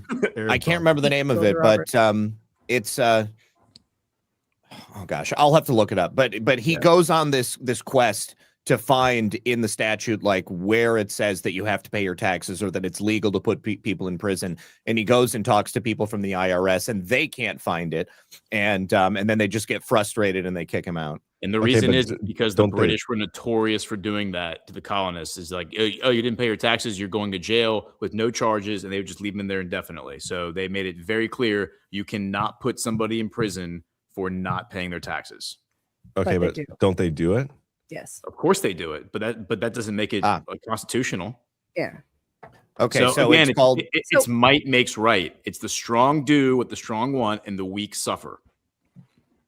It's a matter of where you are in the process. So we can disagree with the laws and we have the right to advocate to change them. But at the time that you're being arrested, the law is the law. So I won't celebrate anybody getting arrested for not paying their taxes. And if I'm in a position to help them fight that and so we can change the law, I'll do that. I'll use my, skills, talents, and passions to do that. But at the point of arrest, you don't get to do what this bitch does. Yeah, I get that. I just wanted to comment on what you said about no one's the law. So I'm with Ghost that law is unconstitutional. I think there's a lot of that, right? It's a matter of what do we do if we don't like the law? There are routes to change it. It's you can't break the law because you don't like it. But I mean, you can, but you face the consequences for it, right? And there have been people who have shown through the legal system that what was happening to them was illegal and unjustifiable and unconstitutional, and they're quietly released from their after bounds. they're totally bankrupt because they had to spend every dime in 10 years of their life fighting it. Yeah. So it's called America from Freedom to Fascism, and Aaron Russo was the name that I was trying to remember. Now, to Matt's point about the movement disintegrating, I'm not so certain about that, because this is one of the things that was found in the Signal chat. This training document from the Dispatch Signal chat, where they're talking about creating these flashpoints, like with what happened with Alex Preddy. The whole reason they're sending people out there on these missions is to escalate the situation and not only stop ICE from arresting protesters or illegals, but also potentially to actually get killed. Like, people are going out there with the knowledge that by escalating, they are creating dangerous situations. And they say our resistance wants to inspire people into taking more militant, organized action. And we need to be prepared for those moments. So I think that they know exactly what they're up against, and getting arrested, maybe spending some time in prison, is totally worth it if they believe that they are standing up against a fascist regime, or more than anything, that, by standing against that regime, they have the opportunity to institute their communist utopia. Yeah, the whole rule of law thing too goes out the window with illegitimate government. Yes. That's the part where it's a difficult position, because if you want to make change, you go out in the world to make change, right? You protest, you go down and testify, you do whatever, you lobby, whatever you do, you're subject to the law. If they don't like what you're doing, they can use the law, processes the punishment, waste years of your life to go through it. But you have to engage on that front if you want to change it. And that's kind of the risk reward of civic engagement generally. But when they steal elections and they're sitting in seats that the people didn't put them in, and there's this illegitimacy surrounding the whole thing, we don't have rule of law in that sense. Their power is illegitimate. Yeah, they aren't enforcing anything. They're enforcing their enforcing their will. Tyranny. Basically. Yeah, it's tyranny. Yeah. And the other thing, Zach, with the point you were making, is I think a lot of this is astroturfed. I think a lot of this is just money, right? This is basically the equivalent of the CIA going into a poor little town in the Middle East with a bag of cash and saying, "Hey, who wants money? All right, here's some guns. Like, we're going to go shoot up this building. Come with us." And then they film it, and then they're like, "Look at these terrorists." And I've had guys from high extraction, high target value teams tell me that that's how they do it. That's literally how they create terrorism. Is they just go find like the village idiot, pay him $20, and they're like, "Go shoot up that building," and then they film it, and then they're like, "Oh, like, look at this terrorist." So that's, I think, a lot of it. I think when you cut off the money, the incentive for that, really, like, the ideological incentive is not that strong. And to Matt's point, when people start going to jail, especially a guy like Don Lemon, people are going to say, "Oh shit, okay, I'm not going to the next one."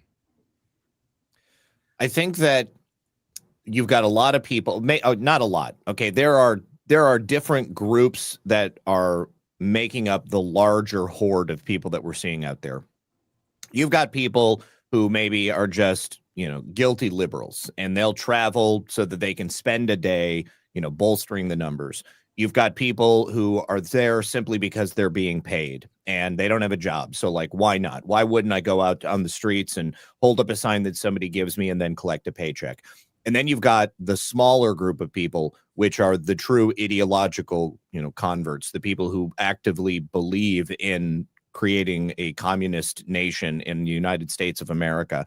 And, they're like, hey, I would be fighting the revolution anyway. And so why wouldn't I do it and get a paycheck? And now that we're here and we've got all of these people who are willing to show up, even if they're not as militant as I am, we'll still be able to go out there and maybe make a difference. Yeah, we may have to deal with those people for a while, just like we did in the late 70s and early 80s. It took years for that kind of cadre to burn itself out of those people who have no other life besides doing something like that. Yeah. They just went underground. We will have won the war by then. We will have won the war by then. I do think that those people that are there, that are the true ideologues of this system that they're trying to implement, I do feel like a majority of them are cowards, though. And I think once the hammer really starts to come down on them, I think that's when you'll only see a few of the true, I'll die for this. Because I think a lot of them are a lot more cowardly than we think. They just always had backing up beforehand. A big reason, though, that stagnated, Matt, in the 70s was because of the economic conditions. The 70s, it was like dire economic conditions, right? I've had people from that generation tell me how bad it was and how desperate people were. It fixes a lot of that is the golden age.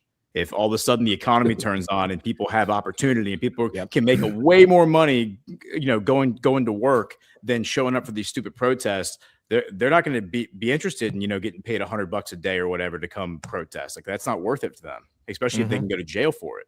That's a good point. Yeah. We got to keep our stories. We have these big stories like all of this, and then the golden age. And sometimes we don't believe our own stories, and we forget, the golden age too. Got to keep that in mind.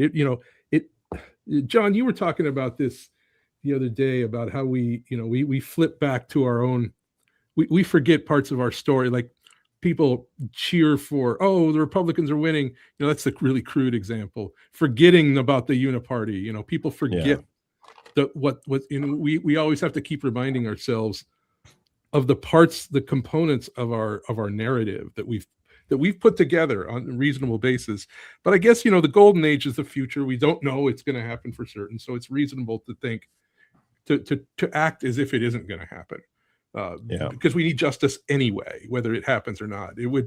I agree that it would certainly do a lot to solve a lot of problems. And Ghost, you're right about the 70s. That was certainly, it was certainly a reason in keeping things kinetic in the 70s, like keeping people wanting to do stuff like that, so that but move the house in Philadelphia that was bombed. It was like, was that 1983? That's absurd. By 1983, the nation had moved on so much from the 70s into the Reagan era of we're done with that kind of stuff. But there were people still wanting to do it. So as long as it's small scale, we're going to be okay. We will have won the war.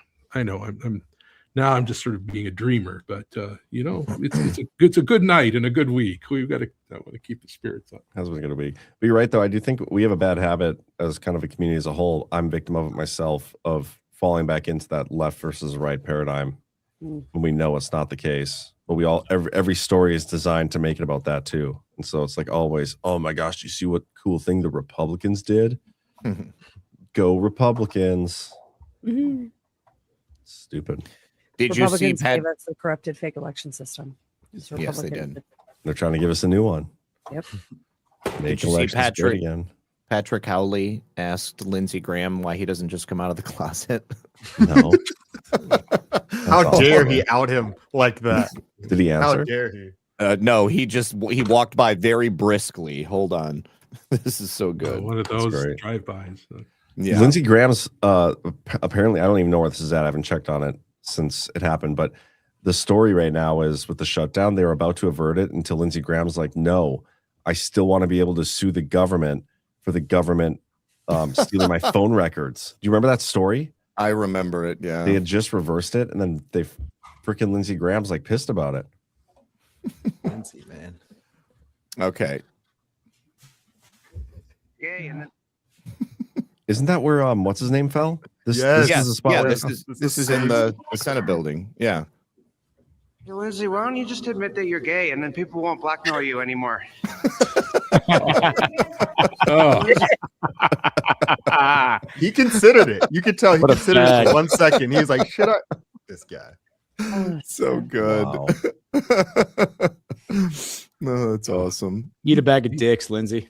Not This is even- exactly how these people deserve to be treated, by the way. These people do not deserve respect. They do not deserve honor. They don't deserve like the politeness that we pay to one another, because Decorum. they are such awful dregs on our society. Like, they are the reason our society is burning right now, right? So Illinois Danny says, how is Lindsey Graham still a thing? And I think the answer to that is Trump. Yes. The answer to how is Lindsey Graham still a thing is President Trump propped him up in his last campaign. I think Yes, it's he did. awesome. People were booing him. The people of South Carolina were booing him. Isn't that And, funny? He like yeah. propped him up, and his endorsement somehow allegedly got him the win. Yet everybody at the campaign rally was booing him. So who fucking voted for him? Yeah. It's insanity. And then didn't he come out with the Truth Social post afterwards? Like, my bad, guys. I take full responsibility for Lindsey Graham. That was either before or after, but that did happen. Yeah. 6-year terms. It's like, oh man, sorry guys. Well, you're stuck with him for 6 years. Oops. Whoops. My Yeah. bad. It's more years of war. So wait, are we going to get a government shutdown? Is it going to shut down? Oh, Let's No, see where we're no. at. They passed it. It was like 71-29. They had to branch off the DHS funding bill. So they've got 2 weeks now to negotiate a funding weeks? package for DHS. 2 weeks. 2 more weeks. 2 more Oh, weeks. God. Slow Yep. the spread, 2 man. more But, weeks. yeah. God, blue Flatten the balls. curve. Yep. Just give me blue Yeah. balls with 2 more weeks, right? Yeah. The partial So- shutdown is going to last through Monday, though, because the House doesn't come back till Monday. Oh, okay. Okay. And also, So we that's can so do whatever stupid. we want, right? If we're thinking in the paradigm of the left versus right, the right was retarded because all the left wanted was to shut down ICE Exactly. and the DHS, and now they get a 2-week extension. They're never going to vote on anything that funds it. No. So DHS and ICE is going to be unfunded. By the way, have you guys seen these numbers that keep getting circulating about the number of deportations under like former presidents? And everybody's like, they try to use it as a dunk. Like, why wasn't anybody mad at ICE and these administrations for deporting people when look how much more they deported than Trump did?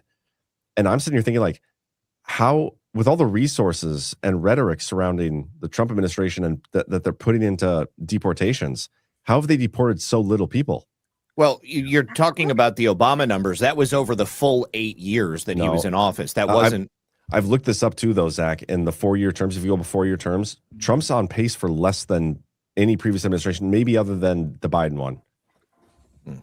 Yeah. So the government that is deportation what's numbers out are there. real. That's what we're Well, no, but Right? even Right, this- Ash? I've heard that challenge that the deportation, this could be totally fake. So I just have to, that under Obama and Bush, they counted as deportations when they turned you back at the border. Oh, I think Okay. the definition, the statistics from DHS, which again, we don't know if they're real or not, but even if they're not real, Ash, why is the Trump administration putting out, are they putting out real numbers? I If they're think putting out fake so. numbers, why aren't they putting out better fake numbers? Well, okay. That's a So good point. from a government metrics standpoint, you have the Bureau of Statistics and Analysis, you have the Census Bureau, you have all these different bureaus. Now, my theory, and I think Zach agrees with me, that when they did Doge, they put tooling in.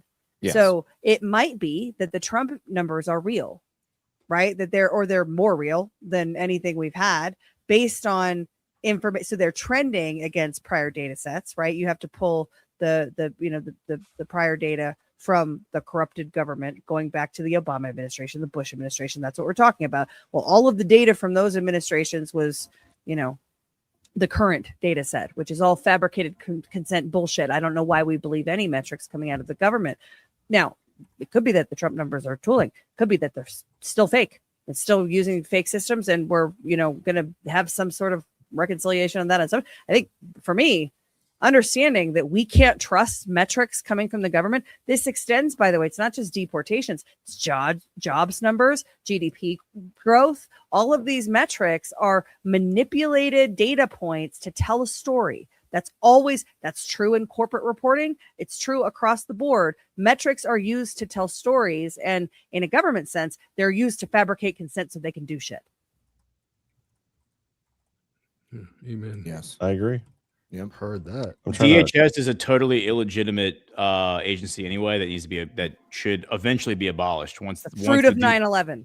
Yeah, it's the fruit of the poisonous tree. It's the fruit of Patriot Act. So yeah, I mean, once we figure out this illegal invasion, all that needs to be abolished anyway. Well, what if by splitting off the DHS funding bill, they're unable to get it passed, and so they'll have to abolish DHS and then roll ICE and whatever these other organizations are into other areas of the government, and then just have DHS be gone. Yeah, I mean, John, if you you legal was invasion, isolated I on think it that is. this morning. Yeah. I thought that was really smart of you to pick that little part out that Zach was just talking about right there, like splitting it off. That all leverage is lost. Oh yeah, apparently. There's no pedal to step on now against Democrats to be like, fine, whatever. It seems very counterintuitive strategy unless there's also some other motive at play, which you just suggested. Which consolidation. Maybe that's too idealistic to think that that's what it is, but I mean, clearly that there's would be something my else pipe because dream. John, you isolated why it doesn't make sense to do it this way. Yeah, and what are we gonna have to give up? What are we? And no, I see we. I see. Here I am falling into the paradigm I was just talking about. What are we gonna have to give up to the left to pass the discretionary funding bill? You know, my what I like to see happen is don't fund anything, let the government shut down, and let's cancel the midterms. Why do we Cancel need everything. like seriously though? What the hell? Oh my God! If we don't get these people reelected, how are we going to survive? Like, what the fuck have these people done for us in the past 4 years? Like, they've done absolutely nothing. In the past 80. Yeah. What have they done in the past 80 years? It's not good. They haven't done shit. Well, they've done a lot. They've done a lot to destroy the United States of America so that the rest of the world can rise. Yeah, made themselves irrelevant. Yeah, they did a lot of that. Into some wars. Mm-hmm. Yeah. Sustainable development goals. So the shadow framework of global governance that every corporation just happened to fall into and adhere to, and the sustainable development goals show up in my kids' school curriculum, your kids' school curriculum too. This is the fruit of this entity that we're fighting. I had an argument with Brian today about whether or not globalism is treason. Because the premise of globalism, the idea behind it is that you have to equalize, right? So you need the United States of America to be suppressed so that the rest of the world can rise. And we've seen that with the outsourcing and offshoring and all of the money laundering and foreign aid and all of the things, right? That's happened. So it's a conspiracy to do it. There's multiple overt acts in which they've done it, right? They've done that for foreign interests. So they've intentionally harmed the United States of America to rise up the rest of the world, and some of that comes in the form of government decisions and government policies. I think that's treason. Brian says it's a stretch. I'm with you. He didn't agree with you 100%. He did not. He never agrees with me 100%. Well, that's not true. Some of the times he does, but not usually. Usually we argue. I hope all the argue on that 2%. All the skanks at Media Matters are listening when we say this. We hope that Trump cancels democracy. We hope they cancels the midterms. An assault on our democracy is the only path forward. Ghost is trying real hard to get a Media Matters right up. He's done everything you guys could possibly ask for. So jealous. Have they written about you yet, Ghost? No, or are they ignoring you because it makes they much won't. sense? No, they won't, because they know that my content would actually appeal to their reader base, because I'm anti-Israel. So they would there's no chance they're ever going to write about me. And I'm fine with that. But why do they write about me? I'm anti-Israel. I was thinking the same thing, John. He's saying you're not. You're not. I'm not quite as overtly as because you are. If they put eyeballs on my stuff, that all their readers would be like, "Oh shit, this guy's actually." Ghost is too dangerous for Media Matters to touch. I see. Dangerous. I gotcha. Guys, how would you feel about going through some ranty rants? Yeah, let's do it. We need to pick an accent for Zach to read them in tonight. We have 13 $1 rants, and the majority of them are from Keith O'Higgins. Oh, Jesus. Oh, great. Can you do Irish? Can you do an Irish accent or Scottish? Irish? I think Keith Lord O'Higgins. bless and keep us. God bless you. May the road rise up to meet you. May the wind always be at your back. I'm with this. Are you guys okay with it? I like it, yeah. I mean, I feel like he could have done better, but whatever. Well, I gotta warm up a little bit, okay? Delicious in there, maybe. We do have a couple things here on Badlands Boosts. We have a guy by the name of DEFCON 0 who became a Badlander. I think it was meant to go to DEFCON 0, but there's no username. Anyway, it says, I enjoy listening to you, Josh, and Alpha. You're so smart and knowledgeable. Love your excitement and energy. By the way, thank you guys for those who do become Badlanders, because that's monthly support. We appreciate that. Did you know that Media Matters clipped you this week? Yeah. Oh, Yeah. I missed that. I heard they did. They quoted me. No, they clipped you. It's on their page. Spetzel put a link in the chat. Yeah, what's that? Wait, really? I'll share it. I have it here. Oh, nice. Hell I just read the article or the piece that was reposted. By Oh, what a Badlands. great picture there, too. Holy shit. Like the Yeah, freeze from frame. from the January 26, 2026. That's great. Oh, did you pull add it up. it? Oh, Play. whoops, sorry. Those faggots. Damn, you look good. Probably. What did I say? Which day was this? Tuesday? Says the atheists. What are you talking about? She picked up a flashbang to throw it back at ice. Is that what she did? That is ridiculous. What an idiot. This is just what I don't understand. I mean, I'm all about like actually peacefully protesting. I believe everybody's First Amendment right. There's an issue that you believe in, you should go. But like actually trying to interfere, I'll never understand the mindset of people who do that. And the only thing that I could think of that would even get me to consider doing something like that, which I never would. But the only thing that would even get me like, well, is it worth it or is it not? Is if they're paying you money for it, which they're clearly doing with these if they have an organized signal chat where people get like assigned tasks and duties to help interfere, they're also being paid for the most part. Why'd they clip this? But Right? I don't know. This is pretty Tag level. is crisis one actors. person get like I'd be out. Oh, they're Not putting worth words in your mouth. Not worth it. He might say it. Paid crisis actors, yes. There you go. There you go. They must have. I think that was me reading. research. That was me reading a comment in the chat. What do you think the tipping Like point you said, event there is you to go. So you overcome have to say it. Based. the Soros-funded events we were watching with this clip? I don't know. It's a boring ass clip. I mean, because everybody's like Right? aware of what's going on. Everybody It's been a knows. these slow week in protests Media are Matters. paid. Like And on the Daily Herald. it's like just here on their page. It It's just so gets to a great. point. I I think think this this is is like on the when you back end of consider- their page, though. This is like That's something they terrible. link to. Way that these people survive the Trump administration is by stalling. Should we search And for you? if they stall enough and are able to, you know, pull off some shenanigans at the midterms and steal enough. Okay. Are they trying to show you awkward? Is that the point of this? Is this?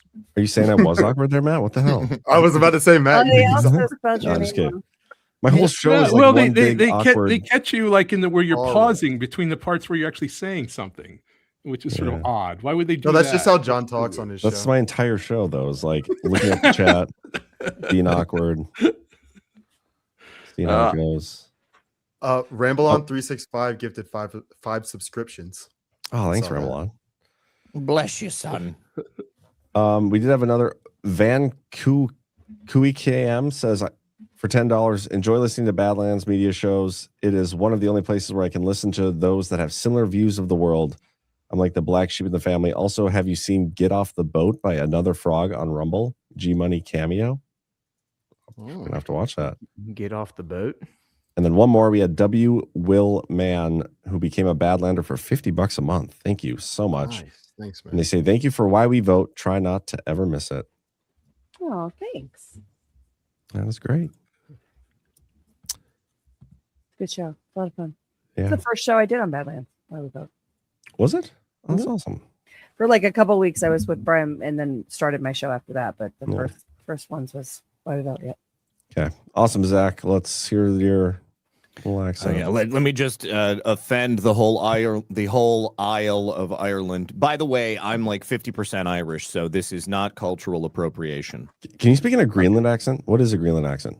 Oh, God, that is like one of the weirdest and most awkward. But I just watched a video interviewing people from Greenland today. No, I can't do it. It's Play a like video. Pussy. Okay. You only made Matt. You only made to OnlyLands.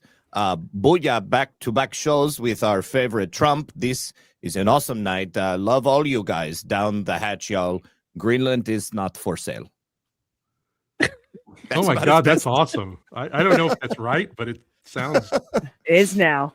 It's like It is now, yeah. Swedish, Canadian, and like a little. I think a little Mexican. I heard in there. I don't know. Yeah, it's like a melange of accents there in Greenland. You've Was this got a like your Greenlander, no. Well, or- there was all of them because it's like a mixture of Inuit and Danish, and then of course there's a whole bunch of other languages. Keith O'Higgins. Okay.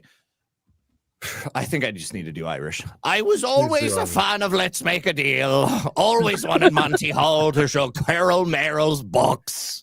Oh, that's the wrong one. I did a call-in show for a little bit today, and Keith called in. Yeah, I heard. And he was like, told me in my chat. He was so super based about it. He had a great take. I was waiting for like some dick and tit jokes, but didn't get a single one.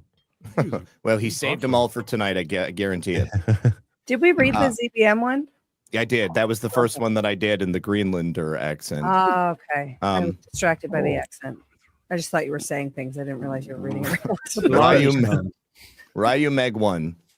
I remember Service Merchandise. They had the first flat screen TV there on display. I believe it was a Philips, and it was $15,000. I kid you not, son. The first TV was $15,000. First flat screen. It would have been a plasma TV, and yes, they're correct. Wow. Yeah. That is wild. Keith O'Higgins. The beauty of a bag of dicks is like Lay's potato chips. You can't only eat just one. Gross. Touche, Keith.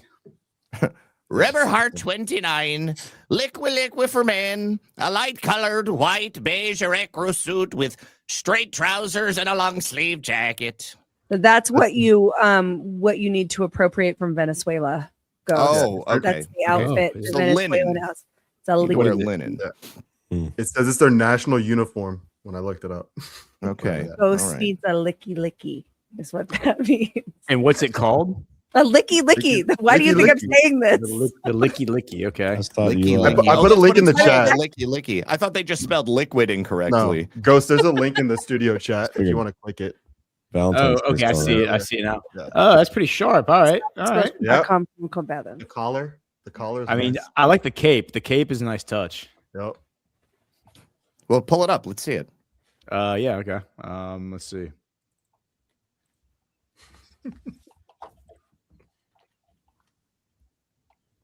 I mean, the cape kind of plays. I mean, I don't know, the kind of need to work on the hat. The hat could rainbow work. cape The kind of could work. plays. Is that what you're saying? No, it's not the rainbow cape. It's the Venezuelan flag. But Yeah, I mean, that's their flag, bro. the Yellow, blue, Venezuelan and red. flag. But you know, Looks rainbow to me from here. I feel like we should all get Venezuelan flag shirts for the next SCART. I thought we were getting tracksuits, Russian tracksuits. Oh, that's even better. Yeah, because I'll wear that like in the regular Like, outside of. these a guys Russian look oligarch. gangster right here. Like these guys look. That pretty looks gangster. cool. Yeah, like I think that I could get down with this outfit right here. But I mean, I don't know why. Maybe it's just me, but I kind of disagree. Like I feel like that doesn't look that gangster. I mean, dude, this guy on the right. Can you zoom in a little bit?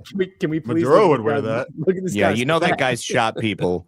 Yeah. Like this guy right here on the right. Yeah. I'm not fucking with this guy on the right. Yeah, he's Very definitely Bolivaran. What's he even? Is that a bass? What is It's a that? bass. He is slapping the bass right there. Looks like a half bass, half lyre or something. What's the guy playing in the middle? Is that like just a bamboo stick? This is an instrument that I've never seen before in my life, but it is this guy right here. His lips are a little out of control, but The middle thing looks like a game you'd play at a carnival. Yeah. Maracas, dude. Like throwing a Maracas. quarter in the hole or something. Yes. If you get in each hole, you get some. The smallest hole is worth the most for sure. I feel like the center instrument must be like one of the traditional like native people's instruments or something. It almost looks like Maybe. a harp or something. I don't know. What do you mean native Yeah. peoples?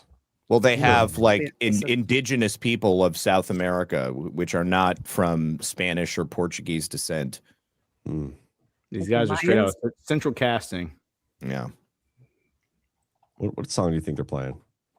Probably Super bass. Despacito. Minaj? Despacito. There you go. Yeah. Wop. Oh, did you guys see the Denver Nuggets halftime show that I sent you in the chat? Oh, I did. That was. You should Yeah. pull it up. Okay, I'll put it. We can keep going on the $1 Rumble rants. Zach. Oh yeah, sorry. Keith O'Higgins, Miss Earth was kind of flat. Just saying. CanCon says, if I rent it, you have to play it. Blame me.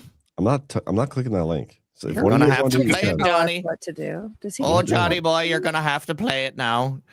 You can play it. I'm not. I Pulling, can't grab this off the screen. I can play it. I'll click at CanCon if it gives my computer a virus. Didn't your computer crash? While after you're speaking doing that, I'm going to show you It guys has crashed a few the, times. Yes. Oops. the Denver Nuggets So this is a basketball game in Denver, and this is our halftime show. That you'll also notice the gay flag on the Yep. court. It stays there because Denver is super gay. And what ethnicity are these people? Serbian? These are Serbs. Okay. Yeah. Interesting. And then this is what CanCon put in there. It's a Hispanic woman lifting weights at the gym. Oh, she's getting sweaty. And I assume that CanCon filmed this himself, but No, I haven't he said confirmed she's that in yet. his algorithm now because of some video he found for Y Chromes one day. Probably because of how I don't many know times why. you watched Video this he found, video. yeah. I bet it's Right. Exactly, in his Ash. algorithm Yeah, because of how this is the Exactly. reason it's in his Yeah. algorithm. Yeah. Yeah, She's got great Christy's not form, dumb. though. She knows those tricks, CanCon. Christy's not dumb. She knows what you're doing. It's just in my algorithm. This is the exercise that Maria Corina Machado recommends in order to overthrow governments. we're watching it on a loop. Why are we doing Yeah. that? We're waiting for Ghost to take it off the screen. My algorithm is all like deformed people and racist stuff. Okay. Deformed black people. Just a Dude, that took a whole second. timeline full. Just pinheads and flipper babies. What do you search to get that though? Oh man, you don't even want to know. I don't want to ever see your search history. Oh, Tell me dude. what you search in an Irish Digital accent. hygiene, everyone. Yeah. Well, no, I mean on Instagram, I'm looking at things to laugh at, basically. Yeah. So, And deformed black people make you laugh. I didn't say deformed black people. I said like racist stuff. So like, people So it's not just blacks. It's all of them. No. I mean, it's equal opportunity racism. Yeah, dude. 100%. And it's come not on just now. whites being racist against people of color. I mean, it's plenty of black people being racist against whites, and lots There's a of lot of that these Hispanic days, stuff. man. You can find that. Oh, plenty everywhere. of it. Black people Oh, being dude. racist towards white Yeah. people. Dude, Yeah, From yeah. these days. brothers are infinitely more funny than whites. I mean, that's just a fact. I They don't are. know, man. It depends. But- It depends. It depends To on the be fair, situation. To be fair, I found one of the best videos I've ever seen the other day. 16-year-old girl driving pizzas, and Yes. three girls and 2 boys roll up into the pizza joint to try to beat the shit out of her. What they didn't bring into their calculus was that at 16, this girl was already a professional MMA fighter. And she grabs this girl by the ponytail and flips her Oh, like a rag doll, and bro. then proceeds to Wow. smash her orbital. It was really satisfying. And then the other kids come in and try to break it up, and she literally takes them all on, and Yep. they were all charged with some type of assault, but she didn't. Oh. It was great. It was so Oh, great. oh, Loved I saw it seeing because of you, Zach. I saw it because of you. Yeah. That video was amazing. It made my day. I woke up to it today. I was like, yeah. So good. So good.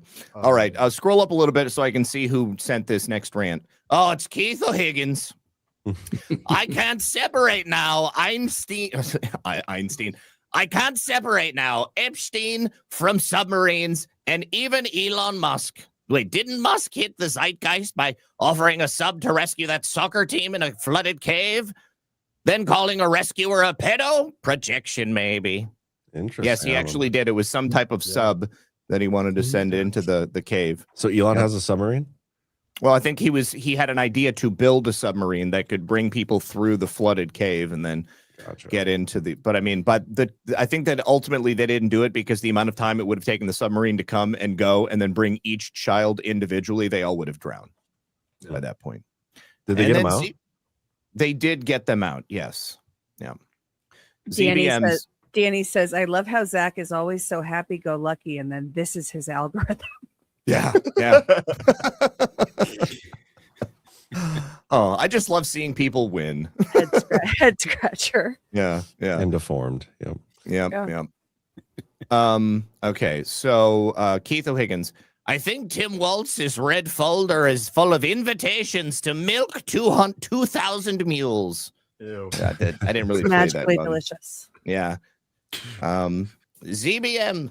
The British teach their people to look down on Americans and convince them that the loss of the colonies is no big deal to them because America wasn't that valuable to Britain. Bullshit.